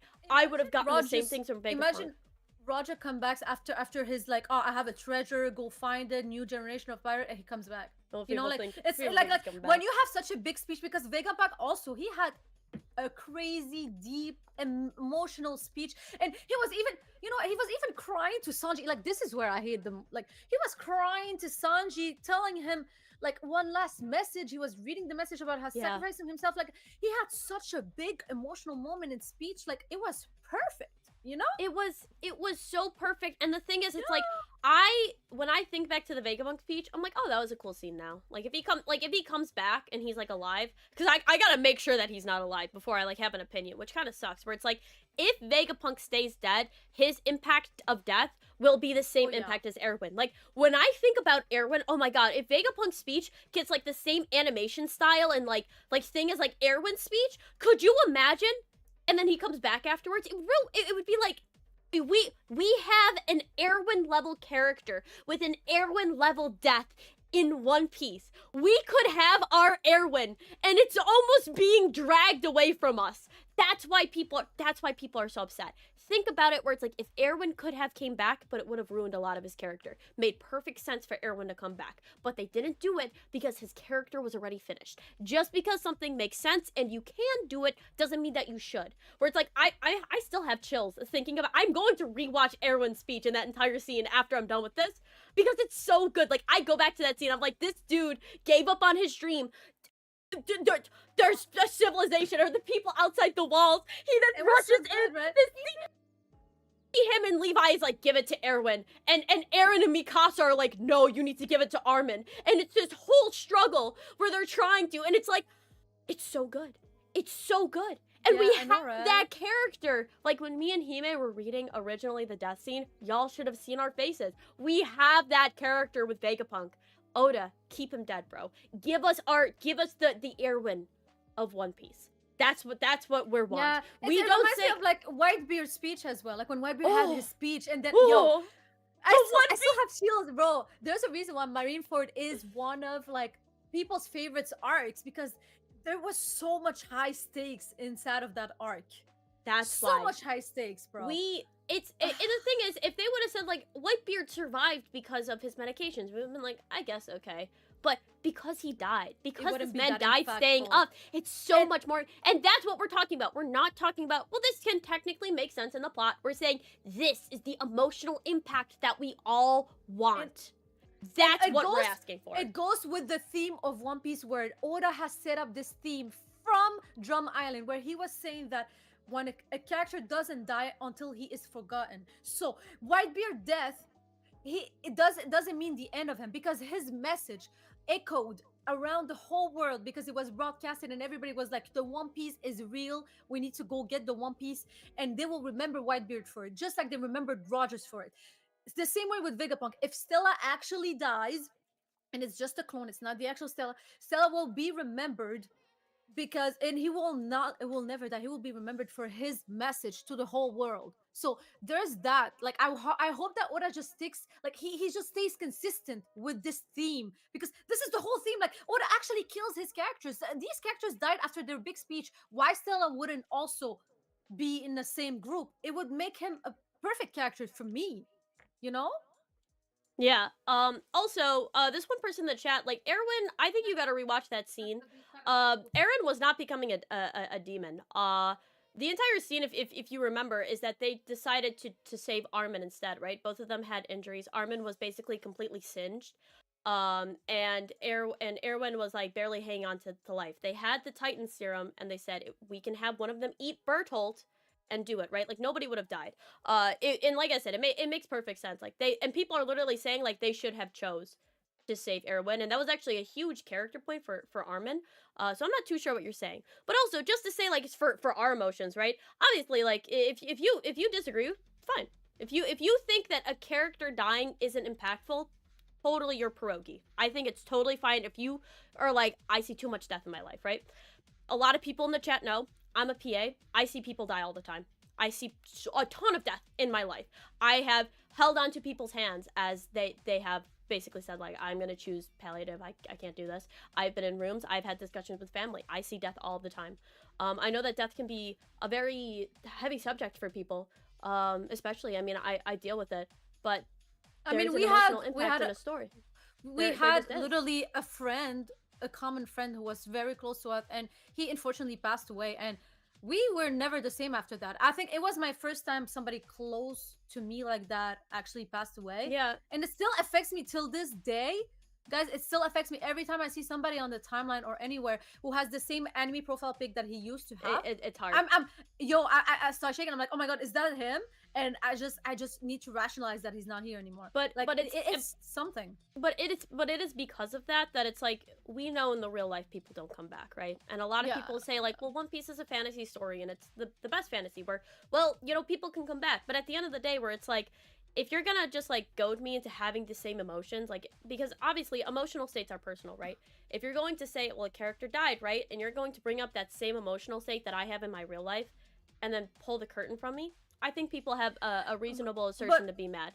But you But know I what? think to say, like, well, that's your perspective, that's it. It's like, it is, but it's also just like understanding where it's like, But it kind of can be very insulting, and that's why people, and the thing is, that's why a lot of One Piece YouTubers are insulted by this. That's why they're crashing out, because they're basically seeing that Oda is using, and we'll just call it what it is, trauma of losing people. Everybody has lost loved ones. I'm sure, right? We've lost people. It's using the trauma, those emotions, those same emotions that you get from losing people, to have that emotional response, and then pulling it off, saying, well, everybody's okay and everybody's fine, where it's like, we I, already had this, so yeah. you feel cheated. That's why people are getting upset, though. Like, I'm just And explaining, that's what it is. Go ahead, Hime, I'm sorry. I disagree. I disagree on the fact that, like, you know, like, it's only my perspective, whatever. No, because how Oda is writing the story, he is writing the story of like he is relating these people to these humans or fish or whatever creature. He's relating them to humans' emotions. He didn't create characters who are different, who are like, who have the emotions of aliens. This is supposed to be relatable. This is supposed to be creatures, sentient beings that have the same emotions as humans. Some of them are psychopaths, you know, like the flamingo, and some of them have human emotions, like all the straw hats, like Bonnie, like Kuma, like Stella.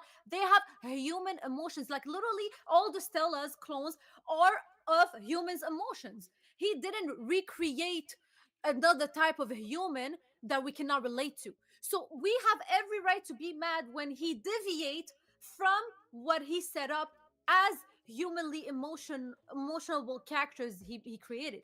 Because it has to make sense, it has to stay logical. These emotions has to stay logical. If he would have created another that different type of creature that I cannot relate to, fine, do whatever you want, but you have related them to humans emotions, which is why we can be mad about it. And Yeah, I think this is where people need to understand. yeah, where it's like, if, and listen, like, why is death impactful in a story, right? Like why is characters dying impactful? Why do you write a death scene? Because you are trying to evoke emotion from your viewer. Yes, Just relate.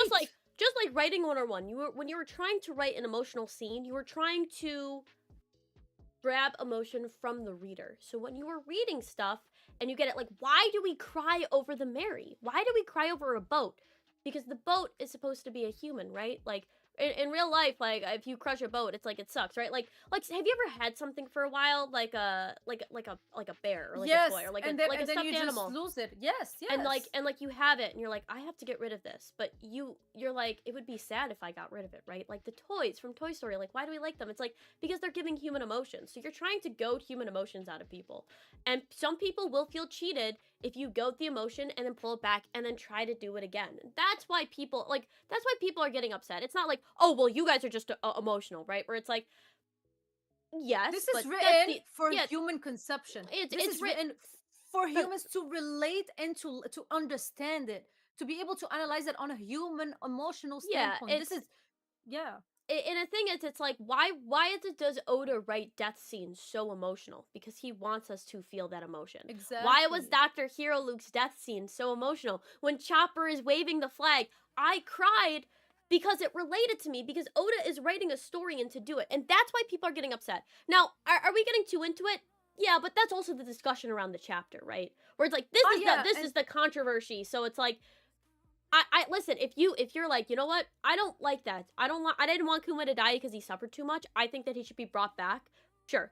If you're like, I would like that human emotional side of that connection. And the thing is, when that happens, I'm sure that me and Hime will be like, this is a very sweet scene. yeah, of course, it's sweet, and it's like the soul reunion. It didn't need to happen, but it was very cute. Yeah, And we I liked don't it. think it's fine to like something, but it's fine to respect the fact that other people don't like it because they don't relate to it on a logical, emotional standpoint. And like it's like for example, how I'm able to relate to Kizaru. Like when he said that his wounds runs deep, guys. Like this is top four moments in Egghead for me. Like and how he was crying to Kaino, like this is where I saw the humanity in Kizaru. And I love seeing the humanities in the animals because everybody thinks they're just machines. When we are able, this is why. Okay, there's a reason why people start liking a character when they see their backstory and when they see them vulnerable because we're able to relate to them as humans. This is what makes a character very nice. Even if you can't relate to a character, you can still like him. Example, the flamingo. I don't think anybody relates to him. I hope not. You can still enjoy his writing. But sometimes when a character surprises you with his humanity, it just comes and find you, bro. Do you remember how I fell in love with Vegapunk's writing when he showed us his humanity? Yeah, because you Same hated way him Kizaru, before. yeah, same way Kizaru just came and grabbed me by the heart when he started crying and he felt bad, and and I think everybody will feel the same when some of these villains show some humanity. Everybody loves that. It's not like something new. Yeah, I mean, like I said, like I feel like if people like, because here's the thing, right? Like, I like Fairy Tale. I like it. I think it's great. But I know what I'm getting into with it, where it's like, in Fairy Tale, Mm-hmm. like, there was one egregious fake out death, and obviously it was Makarov, right? And I hate that. That shit is awful. That shit is stupid and dumb. There's no reason that Makarov should have been brought back to life. And even in a 100-year quest, this man does absolutely nothing for the plot. The only reason that they brought him back is because, I don't know, baffling, absolutely baffling writing choice. Hashtag kill Makarov. Hashtag fairy tale. But yeah, no reason to bring him back. Should have been dead. The impact and emotional state would have been so much better. Loxus should be the new guild master.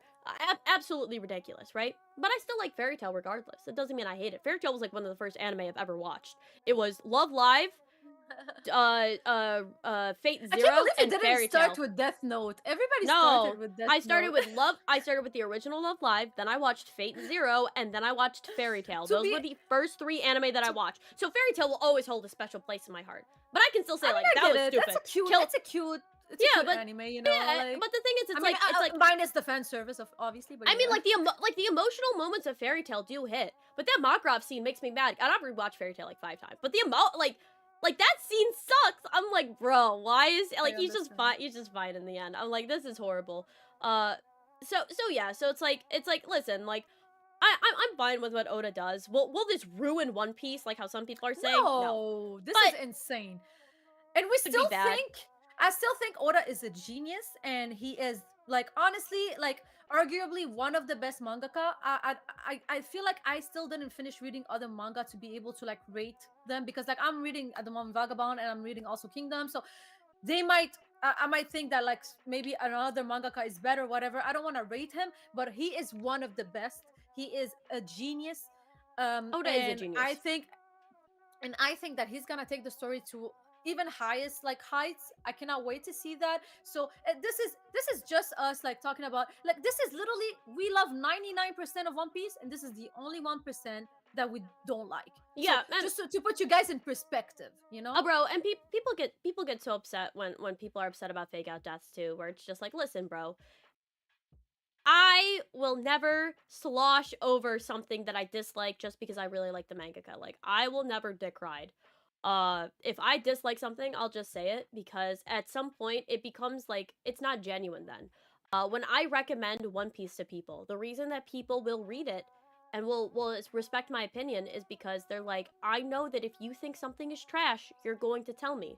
And that's why it's that genuine reaction where it's like, if you like it, and I'm not saying that people are like doing, like saying it, right? But I'm just saying, like, if I dislike something, I will not be like, well, I dislike this, but I'm gonna dick write it anyways, right? Like, I'm just gonna do it. And that's why people say like Otis Angels, where it's like, I have never, if I don't believe something, I won't say it. Where it's like, that's what makes your opinion genuine, where I say One Piece is one of the best pieces of fiction ever created. And it is genuine because you see me give criticism. You see me want the story to be good. You see me interacting and doing stuff. And I know that some people are like, I dislike her opinions because she hates on stuff. And it's like, yeah, but now you know that I'm genuine when I say I really like something, right? Like, I'm not going to be like, I really like this chapter and then I don't, right? Oh, I really like doing that when I don't. Because it wouldn't be genuine. So when I say that One Piece is one of the greatest pieces of fiction ever created, when I say that One Piece is a modern Iliad and Odyssey, that you know I'm being real. I will criticize this series every time I have a criticism of it. But and that's how like you know. Don't back it up or justify. Oh, yeah. Like, you explain it and you always say, well, this is in my perspective, how I see it. You know, like, you don't force it on somebody else. Yeah. We're not forcing anybody to agree with us. Yeah, I don't need people to agree with me. I need people to just understand that it's not that I don't understand stuff. It's not that we're not understanding the story, right? It's that we expect something different from it. But yeah, that's how you know that when the reason that One Piece content creators criticize the story is because they want people to know that they are not just dick writers. And I'm going to make that very clear because that was a big thing where I was just like, I really dislike this. Like, I would say that it's a dumb choice if every character from Egghead Island comes back. And I even had that issue on the Reverie where I was just like, fake out deaths are a big problem in One Piece. Like they really are. And it does it because it does like retroactively hurt stuff. And people were like, well, you know, One Piece isn't just that story, and it's just like, listen, like I understand, but I feel like that's very, very reasonable. And I think it was Morge, right? Like Morge was in there, and I was agreeing with Morge. But it's just like, and I think that Morge is right about fake out deaths. I think that his video was actually very well done, very controversial. Even though I liked the Saul one, like you guys, we did our reaction to it. You guys can go back and see it. I didn't have any problem with the Saul one. Personally. I thought it was great, and you guys have seen me cry over One Piece before. One Piece is fantastic, but it is disingenuous to act like I don't have any issues because nothing is perfect. And I feel like there are people who will just hate on One Piece just to hate, and especially on Twitter, I feel like a lot of people, they will rag dog One Piece when they hate something. Oh, One Piece is Disney piece. One Piece is the worst thing. And then you'll see people are like, One Piece is the darkest piece of fiction ever. It's darker than Attack on Titan and JJK, and you're like, come on, guys. So that's the thing where it's like you got to be reasonable and balanced, and if you're going to make content critically analyzing something, you got to go both ways. I'm just gonna go say, because I got some super chats, I just want to get to it, and then we should just move on and actually finish the chapter. No, I have one last thing to add. Okay, so let me just say, Truman Spider, a member for 11 months. Truman, you're always so awesome. Thank you so much for supporting us. I'm glad that you could pop in this time. Says, much love, Chibi Girls. Hope you both had a good time in Mexico. I did. Loved Mexico. Love seeing the crew in their Elbap outfit. Jinbei looks so good, as always. Love Jinbei. Then we have D with another 50 pesos saying, stupid Naruto will forgive Eren. Merry Christmas. Listen, bro. Love Eren, bro. So do you say that, like, oh, Chestnuts cried, but he made is just, yeah, I don't cry in front of people. Even in front of Chestnut, she maybe can count on her hands, like maybe one time it happened. I just don't cry in front of people. Two times in the 2 years that I've seen you. Yeah, literally. I'm just not that type of person, guys. I normally just like handle my emotions by myself. It's just like how I've been, like, you know, how I this is probably trauma, but this is how I am as a person. It's not because I'm not sad. I actually get sad when I'm alone. I do cry. So I just wanted to put this out of the way. But also I just wanted to say that for everybody that says that Kizaru is just gonna go back to being a cog in the machine or something, I completely disagree. Obviously I cannot confirm it, but this is my own theory, is that I think that this is gonna initiate his character development and him actually trying to find the actual sense of his justice. And I think that all the Marines will go through something traumatic like that, a bit like what Kuzan has gone through. And I think that Fuji is going through that a bit. And I think that Green Bull is also going to go through that. And even Akainu, because he will see like how the Gorosei are, like, you know, going against like actually protecting like the greater good. And I think all of the admirals will have this like moment where they hit a wall and they have to like actually maybe change the way they see things, or maybe question the government. I think this is what Oda is setting up, and I think it's gonna be beautiful. So yeah, no, I disagree with saying that Kizaru is gonna be a cog. I think that he's gonna change. Yeah. Also, Yeah, just to say, I agree with Morge on that specific thing, right? yeah, yeah. I Just on that specific thing. I didn't agree that I thought the Saul thing was bad, right? I just agreed that No. fake out deaths, like on the Reverie stream. I don't know if you watched the Reverie stream, but all I said is I think that One Piece does have an issue with fake out deaths. And he said, yes, I agree. I think it does. For his long form video where he had an issue with Saul coming back and thought it was cheap, I disagree with that. But yeah, that was specifically for the Reverie stream, and if you saw it, I actually brought it up where I said I had an issue with fake out deaths, and he agreed with me technically. Not saying that I'm famous or anything because Morge agreed with me, but you know, putting it out there that Morge agreed with me, putting it out there. But also, yeah, I mean, like, Morge is a great person, has always been super kind to me. A lot of the One Piece YouTubers, all like, of them are amazing. Honestly. yeah, like I Morge has been super sweet. Brago, awesome. JD Legend, Jay, our close friend. We love Jay's Jay. actually my bestie, bro. Me and Jay are twins. I love Jay, bro. I love him. Dak, Sake, Hidden Island. Volume 1 was super nice. Kev DOG, yeah, Eden's. Kev, I love Kev. We did our arcane reaction. A lot of the One Piece creators that you think are like, okay, bro, they get so much hate. King of Lightning, bro. King of Lightning gets so much hate, and he's like, he's so sweet. When we met Cole, man. like when we met Cole, this dude was like, "Hey, what are your channels?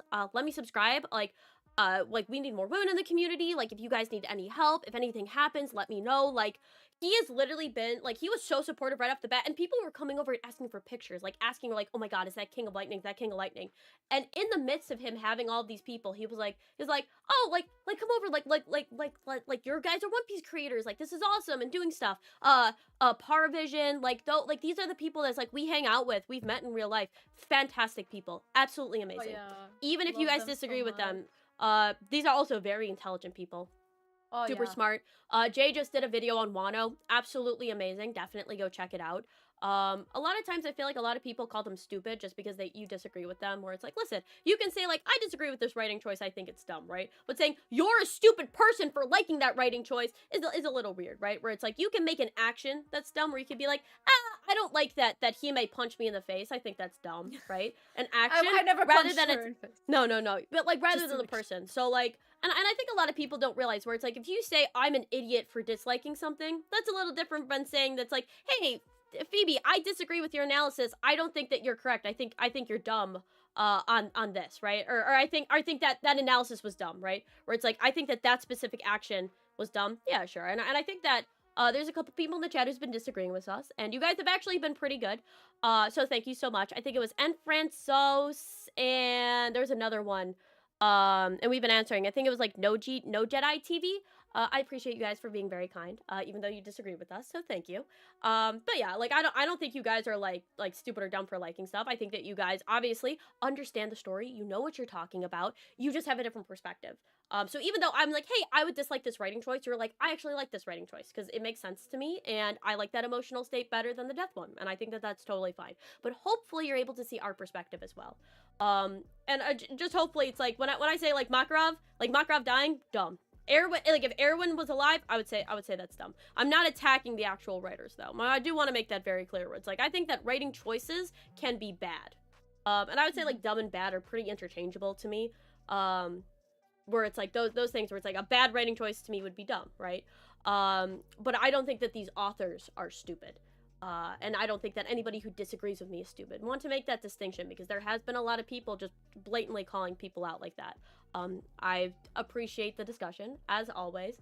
And I do understand that people have these different feelings and they have these different emotional states. But I do just want to put it out there where it's like, I can think like actions are dumb, but people are not. It's different perspectives. Just we can do it. But thank you guys for interacting with us and also giving us just stuff to talk about. We should probably finish this chapter unless you have something else to say. Yeah. Let's finish it. Let's finish it. Totally fun. Yeah, let's just finish it. I think you had 2 more pages. Yeah. Also, one person said, "Can we all agree fake out deaths are bad and move on?" Yeah. Sure. I don't like I don't like fake out deaths.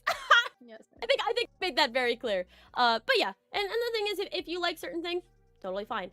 But there we go. That's the controversy with the chapter. Hopefully we explained this well, and I can't wait for us to get flack on Twitter. But then it goes, Yahoo! If you really are Vegapunk, I'm thrilled to see you after 20 long years, but I don't get why you're a woman. Oh, there's a perfectly logical explanation for that. Sir, are you done? Can we play now? My bad, kids. Come on out. Thanks for waiting. It says, I apologize for the belated introduction. I'm Angie, an assistant teacher here. Those tykes using the spring area as a playground, we had to hold them off so they wouldn't spoil Mr. Saul's performance. You went that far? And she is the librarian, Saul's assistant, Ange. I don't mean to brag, but this Elbaf's #1 school and library. All right, I got one more thing. Wow. Let me give you a tour of the premises. That sounds fun. Not so fast. I can't wait to see how Elbaf raises its mighty warriors. This is Walrus Folk School. Mr. Saul opened it 20 years ago at our late king's request. This is going to be a blast. Woo! It's a training school for young warriors, right? And that is so beautifully drawn. Oh, I love this. Everybody who says that Oda... people saying that Oda is a bad author are kidding themselves, bro. Beautiful. Or artist, I mean. So many people I've been saying, like, Oda is washed. Brother, really? Yo, this is beautiful. Like this one has even more contrast because the shading shows even more than before. I love pretty. I actually really like the shading style. Totally underrated. Not a lot of people are talking about it. And lots of use of darks, and there's not a lot of use of the half tones, if you realize. So instead, it shows how bright everything is. Really good thing of contrast. This is gonna look great animated. I just want to say, I just feel like it's so impressive how Oda is able to change the art style from arc to arc, or like have more like thin lines or thicken line. Like he's able to adapt and like change it to fit the theme of that arc. I think it's genius and so impressive. Yeah, I agree. Let's see. Gerd, Ange, you go on.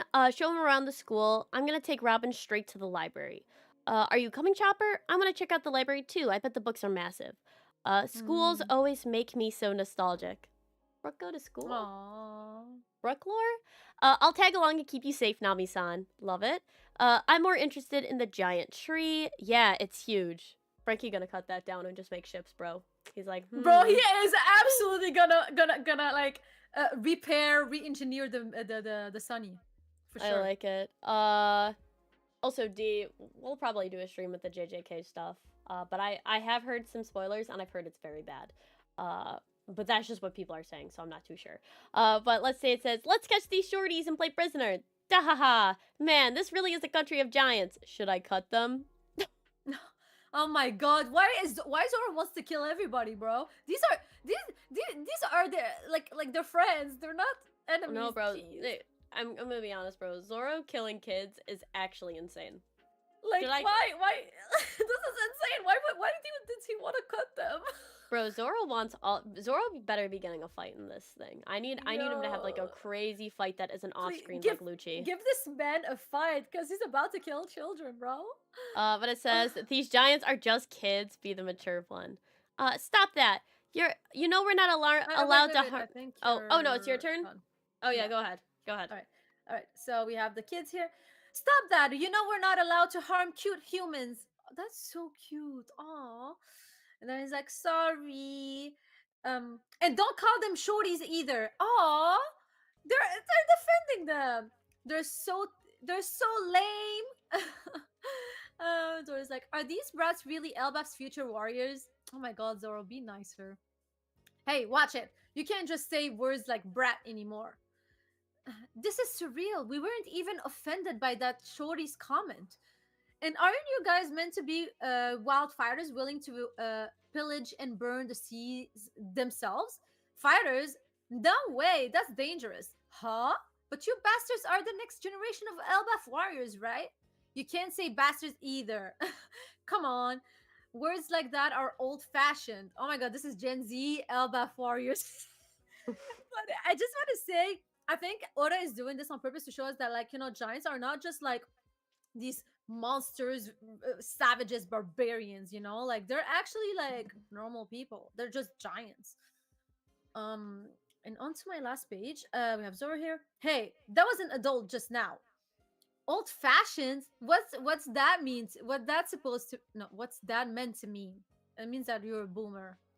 You should probably move. You're gonna get told off. And then we see, oh my gosh, who's else? Yo, she is gorgeous. I was not spoiled on this. She Okay, huge, we see bro. yo, that's how we like them. But She giant. yeah, yo, Walrus Folk School biology teacher, Ripley. I think that's how you pronounce her name, or Ripley. Ripley. Also, did you just see what Kev Ripley? said in the chat? He said Zoro killing kids, ZKK. That's insane. That's actually hilarious. That was the actual ZKK we weren't aware of. That's insane. But yo, her character design is so cool. The tattoo across her body and her hair, like the Nordic like hair, and it's just Beautiful. bro, Absolutely stunning. I am falling in love. Oda's Anyway, been cooking with the women lately. We had Loki and we had a Loki but female version. We are getting spoiled. Anyways, so here it says you're standing on Miss Ripley. How do you pronounce her name? Ripley? Ripley. And it's like, whoa, we climbed onto a giant. Our bad. I'm gonna climb also that mountain. Anyways, ha ha ha. No worries. Your feather lights. Anyways, I bet this is a culture shock for you. But all those legends of fearsome giant pirates are from 100 years ago. Exactly what I thought that Oda was doing. You no full mouth aggression, Foul. plundering, foul mouth aggression, plundering, war. Those are relics of a bygone era now. And Luffy's like, what? Luffy's like, just like on her chest. What a lucky bastard. Anyways, go ahead. Welcome to Elbaf, Straw Hats. I heard a lot about you from Saul. There you are, Luffy. Sorry about our loudmouth brats. Didn't you just say words like that were behind the times? Yeah, miss, you're so naughty. Do as I say, not as I do.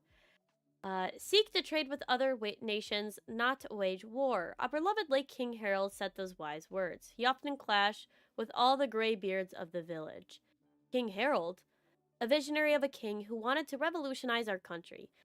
He was slain by his actual flesh and blood, that crazy prince. The country still refuses to recognize his claim to the throne. That's why Elbaf currently doesn't have a sovereign. Oh my gosh, that's interesting. It is pretty interesting. It says, and that brings today's history lesson to a close. Everyone show these guys around the school. Yes, ma'am. Okie dokie. Hey, Captain, you look different from all that white look you had before. What's the deal? I was looking forward to seeing you like that. And he says, that's me at my freest. You resemble the legendary warrior from old fables of Elbaf. Ooh, it made my heart skip a beat. I'm from the last generation of Elbaf's warriors, after all. It says, oh, so you pretty much already heard. It came up when we were trying to escape Egghead alive. That's how we ended up here. Alright, and now it is your turn, Hime. Oh, is this my turn? Oh, Yeah. okay, I thought you still had a page. Wait, hold on. Alright. So, sorry, it's small. 1 second. Alright. So you know how I couldn't stop worrying about those books? After seeing all the scholars dying to save them, that's why I went back to O'Hara with Harudin. Sorry, I never know how to pronounce the name. And the Harudin. others. Yeah. I was overcome with tears. Oh, okay. I was overcome with tears when I saw how many of them survived. Each one a tiny spark of hope. No, wait. Each one a tiny spark of hope. Okay. Sorry, I'm just not understanding these. Yeah, it's just basically saying like each book gave him a tiny spark of hope. Yeah, it's just like how it was worded. But anyways, yeah. Now, Robin, be careful. Watch what happens to that book you're holding as we enter? And she's like, doesn't understand. And she opens the book, and it just like becomes hella huge, like, probably like a giant form of book. Even Chopper is like, what?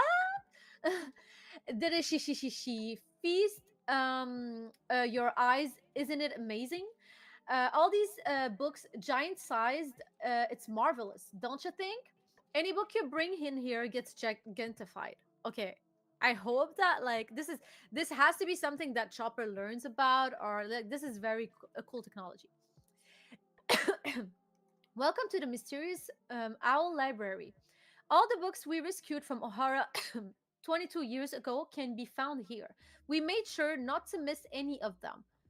All the books, all of them. Isn't that crazy? Not a single one. Wow. And then we have Robin looking back. This is the world's greatest library. Do you like books? I've never thought I'd have the privilege of showing you this. And he's crying. And she's also super happy. And then, hold on. We are back to the under the realm of the dead, the first level. Ah, I guess you've also got nothing but free time, huh? Um, I'm sorry. Am I disturbing you? This is like a figure we can see that is talking to Loki, that is like chained to the tree again. Loki says, "Nah, I welcome a good disturbance. I have nothing to do but kill time."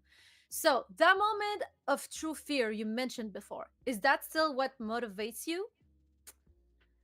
Oh, he's talking to a Dendemushi, actually, right? Yeah. And then the Dendemushi's like, "Yes, even now when I think about it, I can't stop the trembling." And here it said, "Snout transponder snail, voice recognition, and cold resistant type." I think it's funny that those Dendemushis that are cold resistant. um, and then he says, "We've been friends for a long time, but for one reason or another, we've never actually met face to face."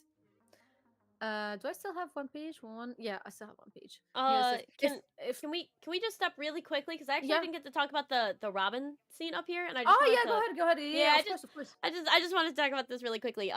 Because Vincent said like something like, did Loki tell him what he did to King Harold? No idea. I think we're gonna have to definitely. I think we're gonna get a flashback of what Loki actually told him. Of But course. for the Robin stuff, beautiful. I love it. I do. I think that the Mm, Robin stuff is really good. It's why yeah. I actually like that Saul came back. I've actually kind of sneaking suspicion for a while that he could come back. And when he eventually did, like in Egghead Island, both me and Hime were actually pretty chill about it. Like I Yeah. said, I've actually never had an issue with that specific fake out death. I actually think that one was very well done. Um, Yeah, me too. I yeah, so it's like I know that a lot of people will have it, and it's like honestly, like there are certain things where it's like if people thought that he was dead, I think that's reasonable as well. But I always kind of figured, actually like that Cell came back, because I figured that the interaction between him and Robin would be really good. The fact that he was able to save every book is kind of crazy, not gonna lie, but Yeah. this is going. I mean, the fact that O'Hara lives on is great. That Clover's sacrifice was not in vain. Another reason why I like killing off characters, right? If Clover was here, it would drastically make the scene worse, right? The fact that Clover is Mm, dead, but yet his sacrifice and Robin is carrying on his will, beautiful. Love this scene, love this panel. Number mm. one, beautifully drawn. Number two, just great emotional impact because of Clover. But yeah, I just wanted to say that real quick. Sorry, go ahead. Oh, no worries. And here we have Loki, who says, "If I was there in your stead, I'd have turned that place into a ruin and slaughtered the lot of them." The Denurimushi says, I don't want that." Then Loki's like, "For a noble soul, you're too naive, Mosa." And here it says, in Japanese, he uses the suffix something for Mosa, which implies Mosa might be some kind of noble, duke, or official with a high, respectable status. Pending more context, we're keeping it vague. Okay, so it could be somebody from the royal family, somebody we don't know, right? But we know it's somebody who's free because he's able to call, or she. "You've got to stamp them out without mercy. Only a fool gives their enemy a chance to get payback." And then the person says, Amosa says, "Thank you for your counsel. You use harsh words, but there's a streak of kindness beneath the surface. I've noticed that more and more recently." Interesting.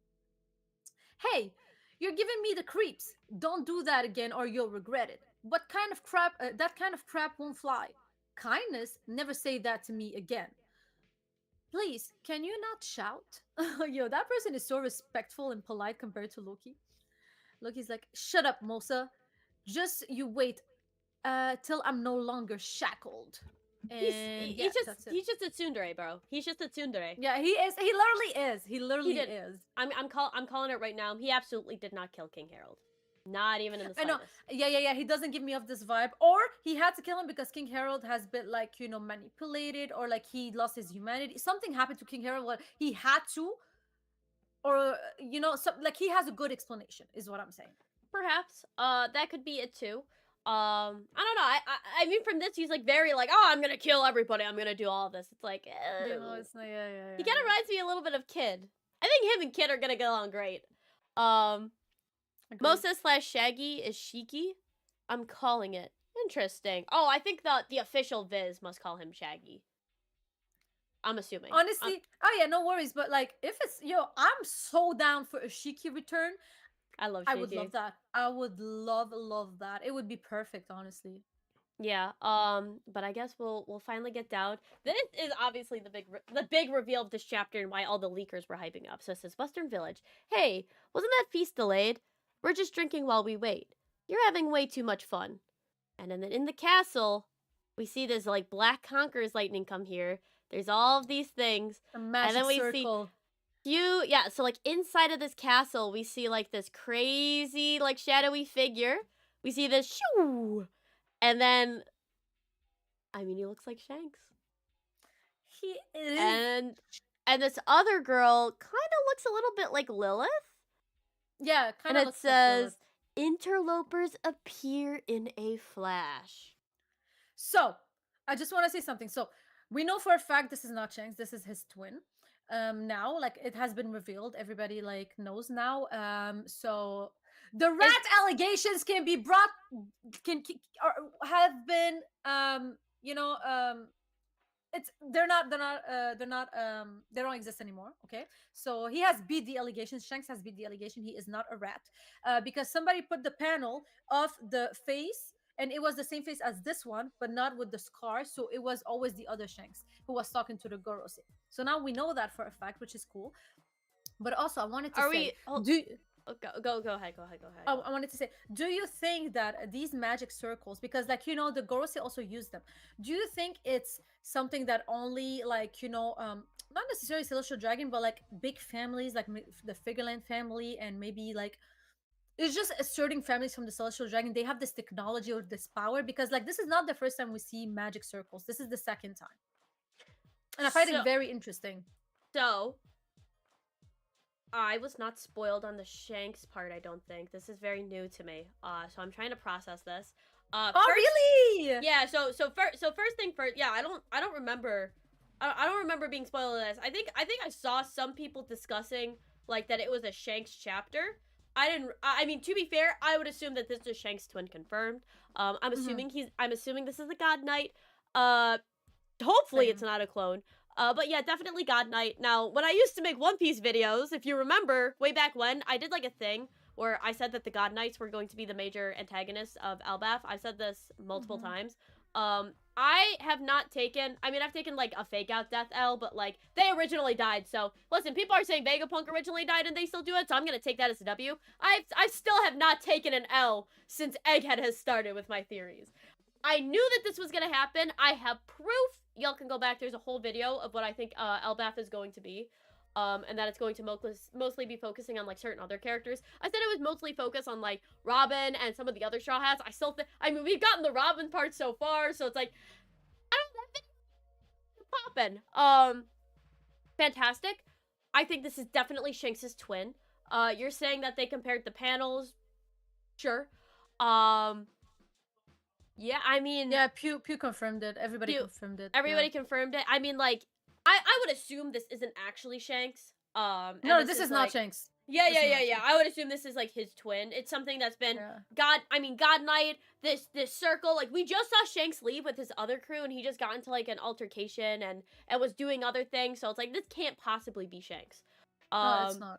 Yeah. So I mean, yeah. I mean, Figureland family things confirmed. I'm excited to see what happens. And he is the one in the silhouette of like when Oda was showing the important people like of the end of One Piece, with the emperors, with like Akainu and everybody, Sabo, whatever. And then there was like this figure, this silhouette we didn't know. That was him also as well. Which is very interesting. And I wanted to also add one last thing, but I think you can, if you want, you can just say the super chat first. Oh yeah, so let me see the super chat. So Jose Human with the $2.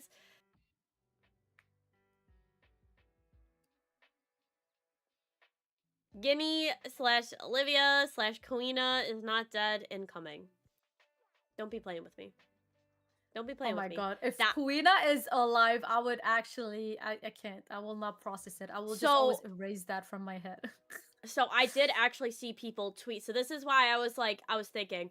So I did see people tweet that Ginny could be alive. Okay, so I was getting to that point literally. I was gonna say the girl underneath look a lot like Ginny. I call her Ginny.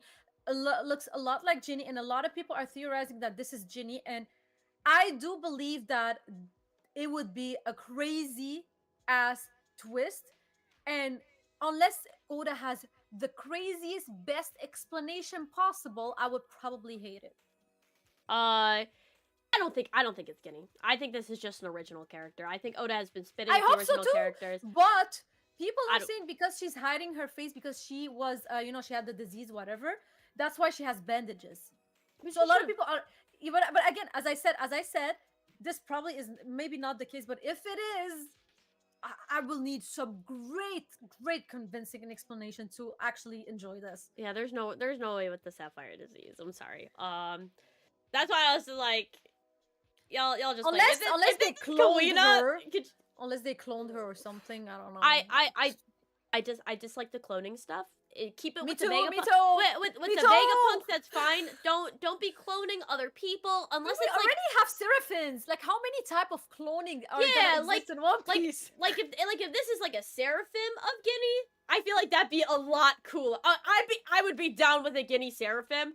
Because of like the Bonnie stuff, she would probably be like, "Oh my gosh!" Like, I don't know, bro. Ginny, like surviving and like switching side is just like I would need like a character arc. Like I would need like 3 chapters. Yeah, I don't how that happened. But if this is like a Seraphim of Ginny, right? And that's what they like took her DNA or something. But the it was thing like the Seraphim are always kids. This doesn't look like a kid. This looks like an adult, though. Yeah, I think this is just original character.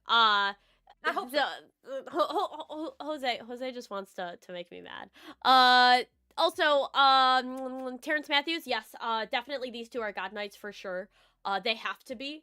I believe that all of the God Knights know they know about Emu. This is the Emu in the Gorosei summoning circle. We know that the God Knights do actually kind of like directly serve under the Gorosei, and especially maybe since like this Garling. Is Emu's power.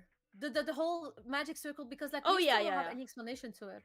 I mean, like, especially because Emu was able to just, like, kill. I mean, we assume that. Kill you know Saturn. What? They probably. You know what? The actual, like, my theory has always been that they have made, like, a contract with the devil, which is Emu, and to grant them, like, special powers or something, or maybe immortality or whatever it is. They are able to also teleport and use Emu's power like this, but Emu is able to kill them off whenever Emu feels like it. Yeah, it makes so much more sense that we're seeing the God Knights introduced now because Garling just took over one of the Gorosei spots, right? So it's like the other Gorosei members may have not wanted to use the God Knights, and Fagarland was just like, fuck that! And then started to throw them in. So I love this. This is great. Very quickly, Young Smokey with the $20 super chat. Oda drew the panel of stabs. Who stabs? The Shanks? Wait, Oda drew the panel of stabs the Shanks like figure we saw here 101 from chapter. Also, guys, it's possible that it's a twin or it can be cloned away. I think he means like maybe the scar of like Shanks. The panel of stabs the Shanks. Okay. So I don't know if you're talking about the panel where like Shanks look exactly like this, but we see the scar, because there is a panel where Shanks is looking on the profile and we see the scar. And that's why people know that this is not actually Shanks, it's a twin, because Oda already drew a panel like this of Shanks with the scar. So maybe you're talking about this, Smokey? I'm not too sure. I can go on chapter 907 if anything. It's possible that it's a twin or it could be a clone. I definitely think it's a twin. At this point, like, Yeah, me too. I I'm done really, with clones. I'm tired. I'm tired. Please do not yeah, put no, another clone in my face. no clones, no clones, no clones. Twins though, super reasonable, right? Like anybody can have a twin. I think the Shanks twin theory has kind of been around for a while now, or it's like Shanks has a twin. Um, And he it's is not a rat. Sorry, it's I had going. to It like, would. say it It's again. gonna be very interesting if Shanks if this one has both of his arms. I think that'll be the real deciding factor. Cause like, I mean, even like thinking Yes. about it, that could be if Shanks like in the beginning of the series like saw Luffy there and like knew that he was going to be, yo Smokey, you didn't have to donate $100. You could have just I was looking out for you. You're too good, bro. You donated so much. You're way too kind. Oh my gosh. He says, I call the Shanks clone he calls the Shanks clone Stabs. That's actually hilarious. Because people on Twitter they call him Banks. I don't know, like this name is so bro, mid and Shanks actually Shanks so mid, and Stab. Shanks and Stab is actually hilarious. Actually, I like Stabs. You know, like Banks is so ugly. I don't know who the fuck came up with that. Like, do better. You know, like shanking. You know, like shanking somebody is like shanking them is like taking a knife in the side, I know, and so stabbing. Yes. Stab. Now I understand. You are actually a genius, Smokey, bro. Smokey is so good, and bro. I went and Smokey. I went to chapter 907. It's where like Shanks twin like Stabs when Stabs says there's a pirate I need to talk to you about, and we can see literally the same side profile with no scar, and we know this is the same like fake Shanks twin Stabs whatever as this chapters, because we've already seen the real Shanks in the same profile with the scar. So yes, I went to that chapter. So what I was gonna say, because I agree, I definitely think this is a twin. What if when Luffy ate the gum fruit, Shanks was like, I need to have a way to like differentiate myself, so he allowed his arm to be eaten, so that when this character all of a sudden it's like he has 2 arms, bro, and Luffy's like, something's wrong. I know you don't have 2 arms. Who are you, bro? And like, it could be really interesting if this character is like Luffy, and all of a sudden he has 2 arms, and Luffy's like, but I feel like Luffy would know. Luffy would know if Luffy would know either ways. You think you know either way? I think that the arm is. I think they're gonna do the arm. I think he'd feel it, but he would, because Luffy is very kind of naive, and like we have seen him in the past be deceived by appearances. Yeah, Shanks is his weakness too. You read on exactly. That. So it's like, imagine if like he like does that. But then let me just finish reading the super chat where it says also Stab's such a good nickname. It says, also notice the circle the Holy Knights appeared did not have a number from their summoning circle. Garling hasn't fully gotten his Gorsei powers yet.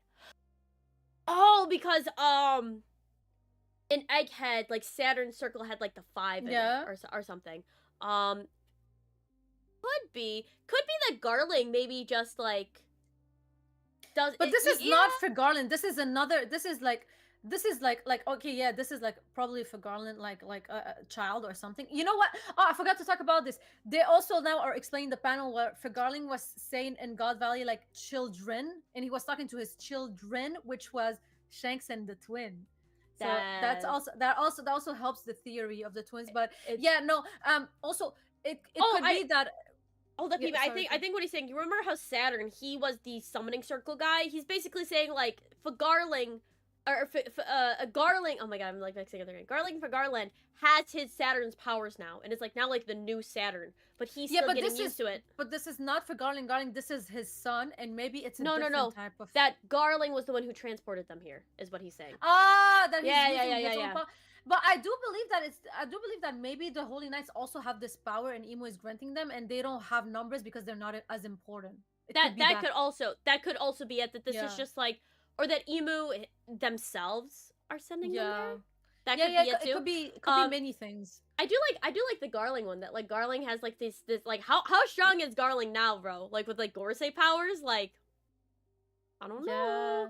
I feel like I don't know what. Yeah. Garling was already like the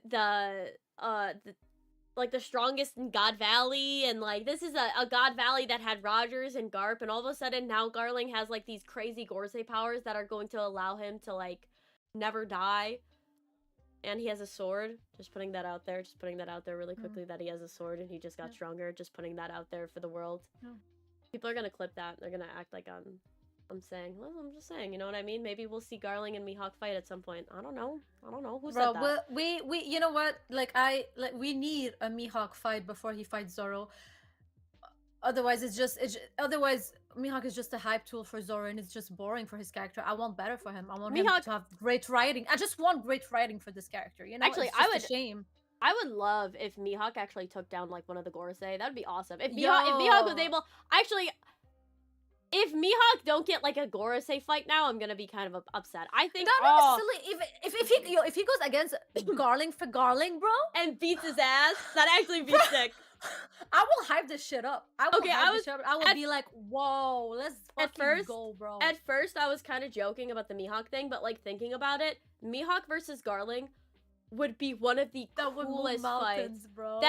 Oh my god, I need to see Mihawk giving Garling belt to ass, bro. I need to see belt to ass. I need to see him like Detroit Lions Garling for Garland. Like Garling is and we will finally see him do like something with his character. He will not just be like, oh, this is Zoro's end goal, this is Zoro's hype tool. Like, no, he's actually doing something. He actually has his own life in One Piece, and he's interesting. We're seeing development out of him. He's not just in Buggy's shadow and Zoro's end goal. He's also fighting, you know? Yeah, it would be cool. I would really like that. I also think it'd be maybe just like, you know, like, oh, like, I can't fight Shanks anymore because he lost his arm, like, oh, like, he could even say something funny, like, oh, you'll, like, maybe you'll be enough. And then at the end, he's just like, oh, you know what? Wait.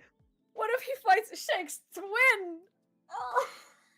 What if he fights both? Honestly, if Mihawk fights Shanks' twin, bro. Wait, Shanks' twin has both of his arms. Well, I mean, we don't know yet, but I'm assuming he has both of his arms. Mihawk has no reason not to fight it. I mean, unless they never meet. But like, listen, if he's a swordsman, Oda, you have to make this happen because we need to end this debate. That is true. I mean, to be fair, it could be that Shanks' twin is just much weaker than him too. Oh well, yeah, we don't know that. Yeah, true. I think Mihawk versus Garling, where Mihawk gives Garling belt to ass Mihawk. Listen, Mihawk. Honestly, Mihawk would I would love if Mihawk just absolutely. He's just like, Garling, bend over. I'm gonna show you what a real sword. I'm gonna show you what a real sword is, okay? This is crazy. He's like, you're my bitch now. By the way, you still have a Jose. Yes, I'm gonna get to that. I would love if Mihawk gives belt to ass to Garling. That'd be awesome. Oh, I've been waiting. Y'all don't understand. Like I joke about Mihawk, but I've been waiting for like a solid moment. Give me Mihawk belt to assing this twin. Oh, or Blackbeard. Blackbeard killing the twin. But Blackbeard going. Oh wait. Oh, you know what? Because a lot of people like are theorizing that Blackbeard is gonna kill Shanks, but like, what if he kills his twin? What if he kills Stabs, bro? Oh, Mihawk takes Garling and Blackbeard takes Stabs, and then this way technically Shanks can still. Oda can take this. Like he has infinite possibilities. He can cook so much, bro. I love it. But also Jose with the $5 super chat. The allegations are wild. I never make anybody mad. Just ask Hime. I'm an angel. Well, okay. Maybe I'm upset. I stay in the cold and you girls were in warmer weather. We were in warmer weather, but now I'm back in the cold, so yeah, no, exactly, unfortunately. Yeah, and by the way, Hunt, like, it's not about like becoming suddenly a fan or something. It's just that we've always wanted good writing for any characters in One Piece. I do believe that every character, whether I like them or not, I want them to have good writing just because I enjoy good writing. Even if I don't like a character, I want them to have good writing because I don't want a story to have flaws. Could you? So, I've said this multiple times. I'm like, I want Mihawk to have a good thing. I just don't think he's as strong as Shanks right now. Could you imagine if Mihawk was like a bum? I've said this multiple times. How other fandoms would be like, y'all characters are bums, literally, bro, and don't do anything. You know what? I've said this to Hunt so many times though. I'm like, to be fair, a lot of Mihawk fans are like really mean, especially on Twitter, and a lot of them are like misogynistic and have harassed us before. So yeah, like a lot of Mihawk fans, some of them have been very nice that I've interacted with. Some of them have been incredibly disgusting, very misogynistic for some reason, which is why I will joke on Mihawk, and why a lot of other like One Piece YouTubers will do it as well. You notice that there's not like a crazy Mihawk fan as a One Piece YouTuber because unfortunately the fan base is just very disgusting.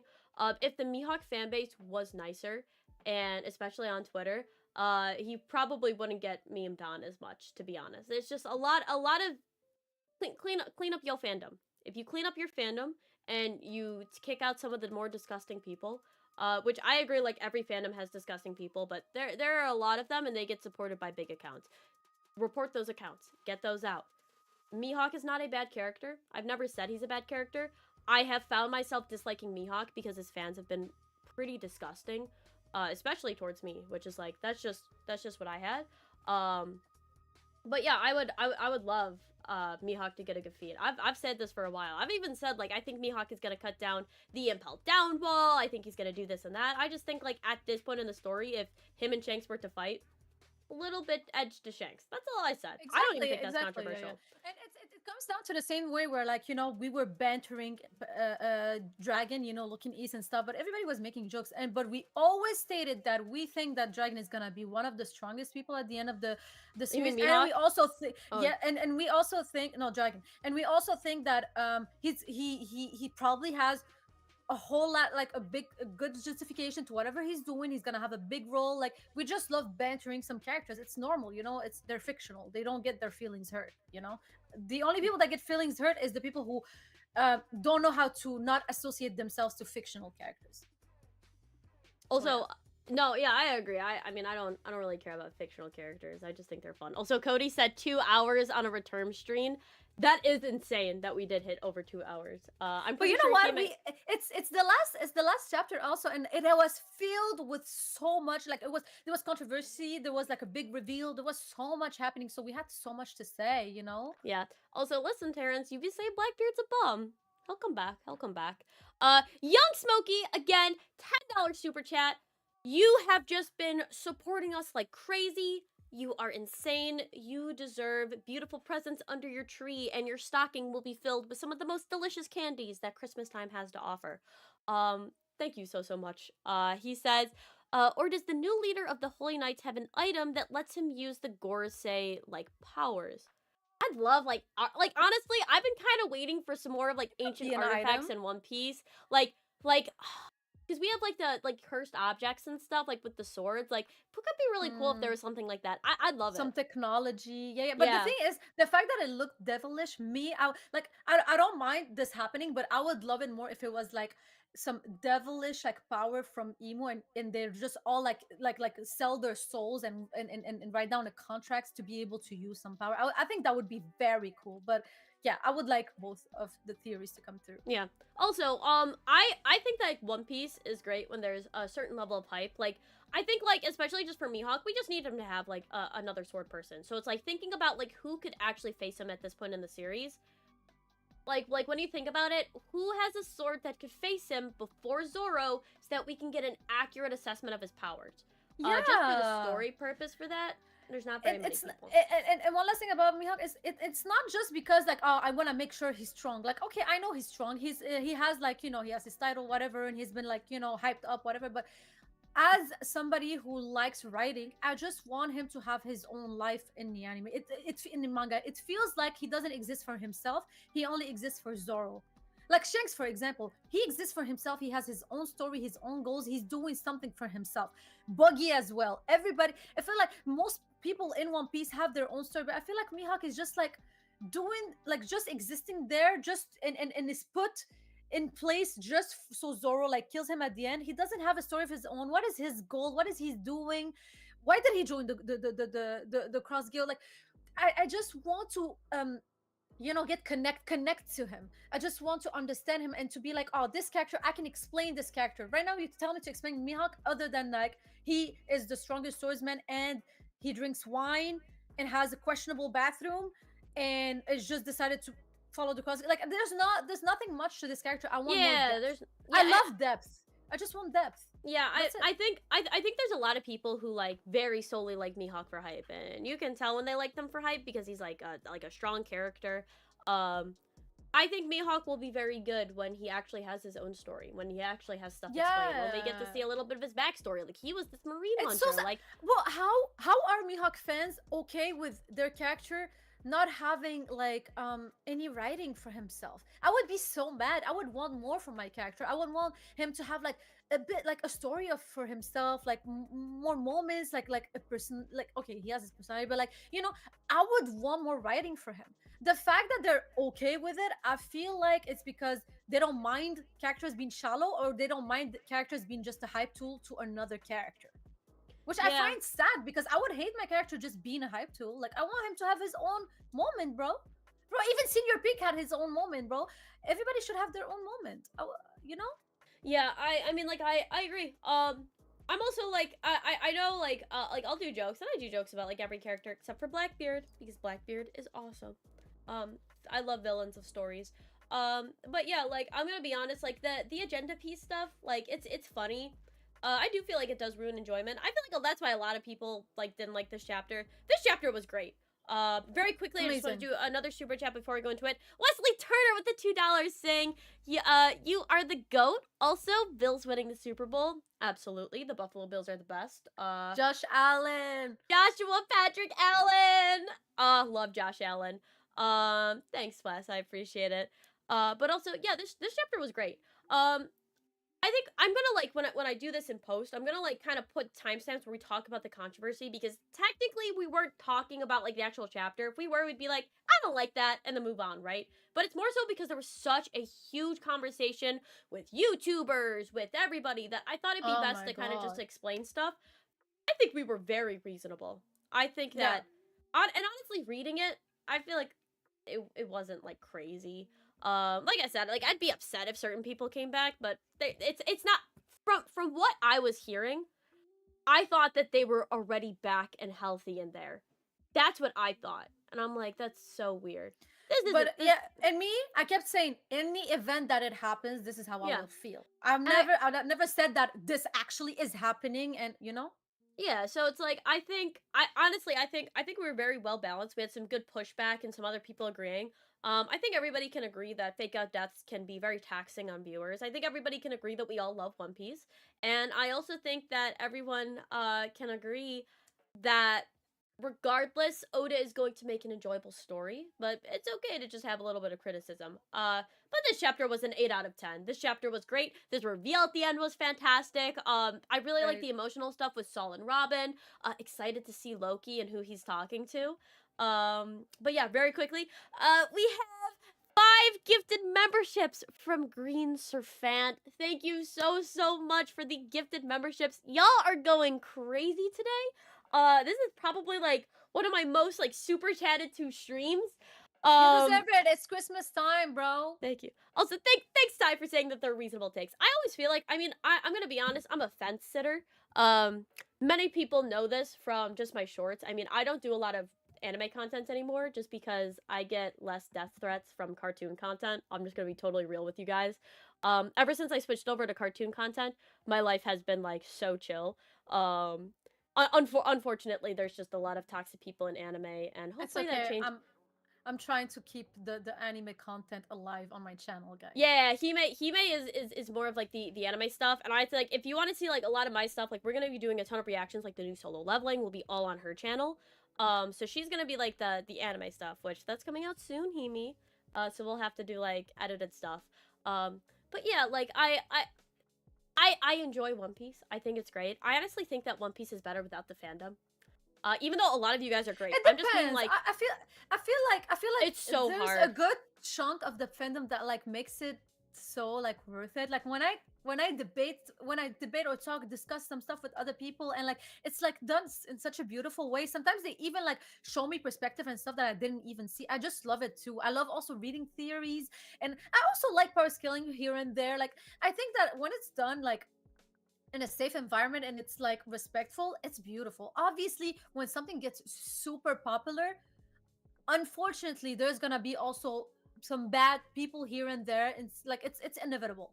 So I personally believe that we need the fan base to first of all grow, and just like be able to have to actually have even more fans, because who is talking about the anime and the manga? Fans. Who is bringing other fans? Fans. That's how, like, you get more people to even join the fan base. I think Yeah, we need it, I think personally. it's one of the reasons why I will never stop doing like certain anime stuff on my channel, like the One Piece anime. Like I love doing that because a lot of those viewers, like there's also like just a lot of people who are just like anime onlys are just very nice. And also like you guys in my community, you guys have absolutely no idea how much I appreciate you guys. Every time I do a stream, it is just the best time. Even people who disagree with me, Mm, like I appreciate y'all.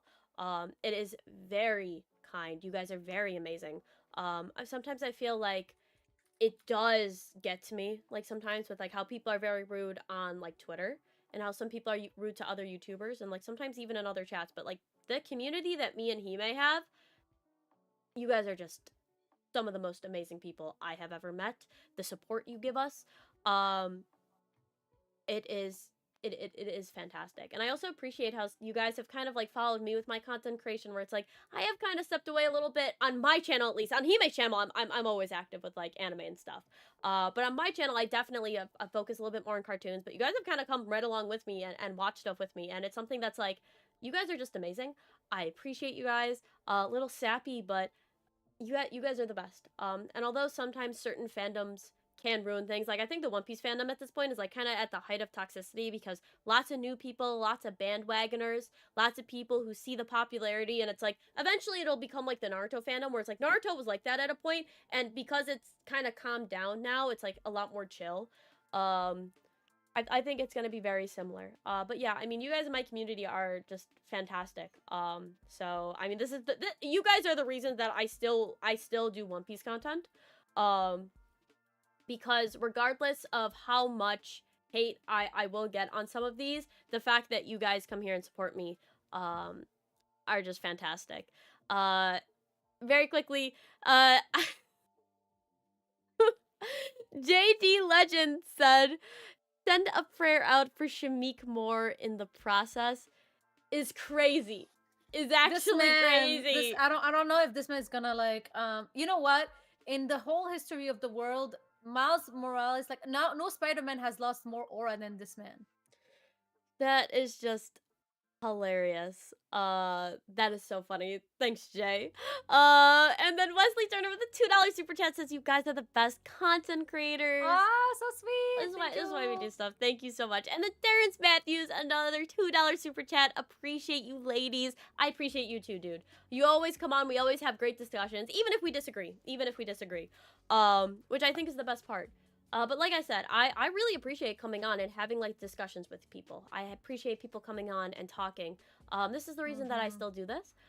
Even though, like I said, I mean, to be fair, the cartoon content definitely does well. But there's nothing that can beat like OG One Piece community.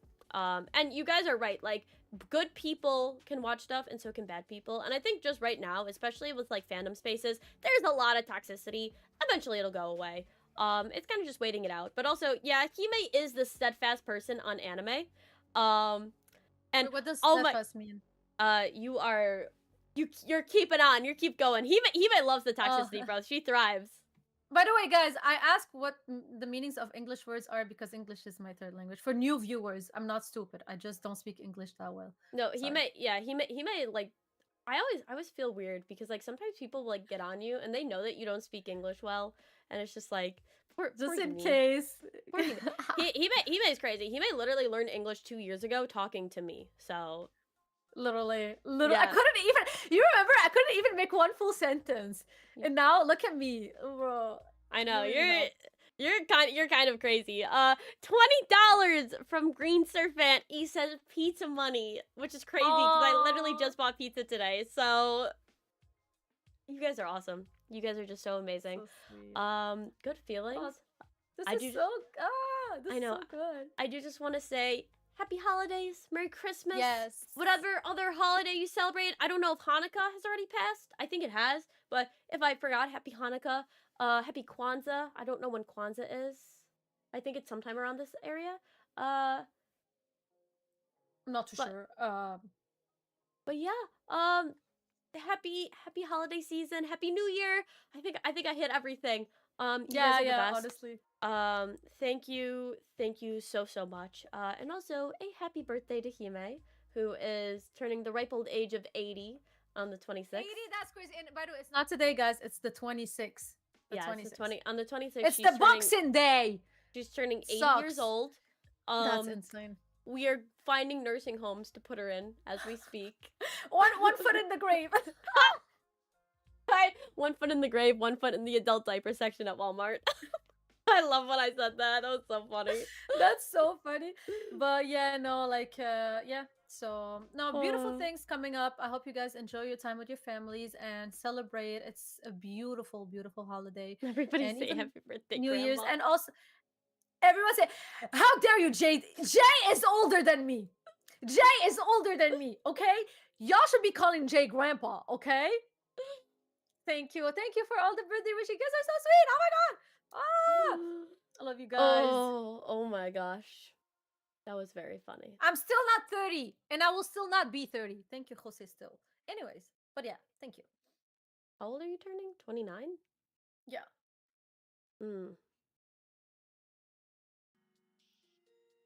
Also, Terrace Matthews, I definitely think that it's probably something to do with hockey because of the Black Lightning. Totally agree with the summoning circle. Anyways, guys, Hime is old.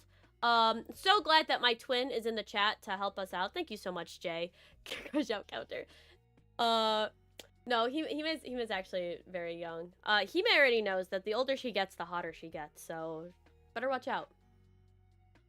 Honestly, guys, I'm not even. If you guys think that you guys don't look too good right now and you guys are younger than me, just wait until you guys get late 20s. That's where you're gonna peak. I'm telling you, that's where everybody peaks. To be fair, when we were in Mexico, Hime would literally have just dudes walking up and be like, "Hey," you're like, "Hola." To be fair, she got also hit on. She also got hit on. Yeah, but not as much as Hime, bro. People were like, "She's beautiful. She's stunning. I need to her." be fair, you look so young. People might not think you're an adult, and also you're shorter than me. So I am shorter than you, but listen, y'all. Regardless of how much I joke with Hime is always going to be a beautiful human being, and also she's very sexy. So Chestnut is also very cute and very pretty and very intelligent. The smartest woman I've ever met in my entire life. I'm not even joking with you guys. Stop it, you. Like, we have philosophical like discussions, and she blows my mind. So just want to put this out there. You literally know 3 languages. You're a software engineer. You have great emotional intelligence. You are one of the smartest person I've ever met in my entire life. Listen, we can keep complimenting each other until like the stream never ends. The late 20s glow up is crazy. I can't wait for my late 20s glow up. Clearly, I'm telling you, there's a glow up, bro. I'm telling you, I am 10 times. Okay, like, I'm not trying to front, but I'm 10 times prettier than when I was early 20s. I'm not even joking with you. It's a real thing. I think humans peak at like late 20s. Obviously, you can still peak in your 30s and your 40s if you take care of yourself, obviously. But I'm telling you, there's a glow up that happens at that moment too. I know there is. Also, thank you guys so much in the chat. Thank you for all the kind birthday wishes to Hime and for telling us that we're cute. I appreciate you guys so much. Hime actually has family over. I hear them in my headset. I know that she needs to go. I know that she needs to go because she told me earlier that she can't stay on too long, and it is been over a 2-hour stream. So I thank you guys. Merry Christmas, Happy Holidays, Happy New Year's, Happy everything. Thank you so much, Hime, for having me on. Thank you for everybody in the chat. JD MILF Hunter is crazy. Honestly, that's your new nickname. I will start shouting this hashtag MILF Hunter, Jay. Oh my gosh. But I will see you guys next time. Thank you so much. Peace. Peace.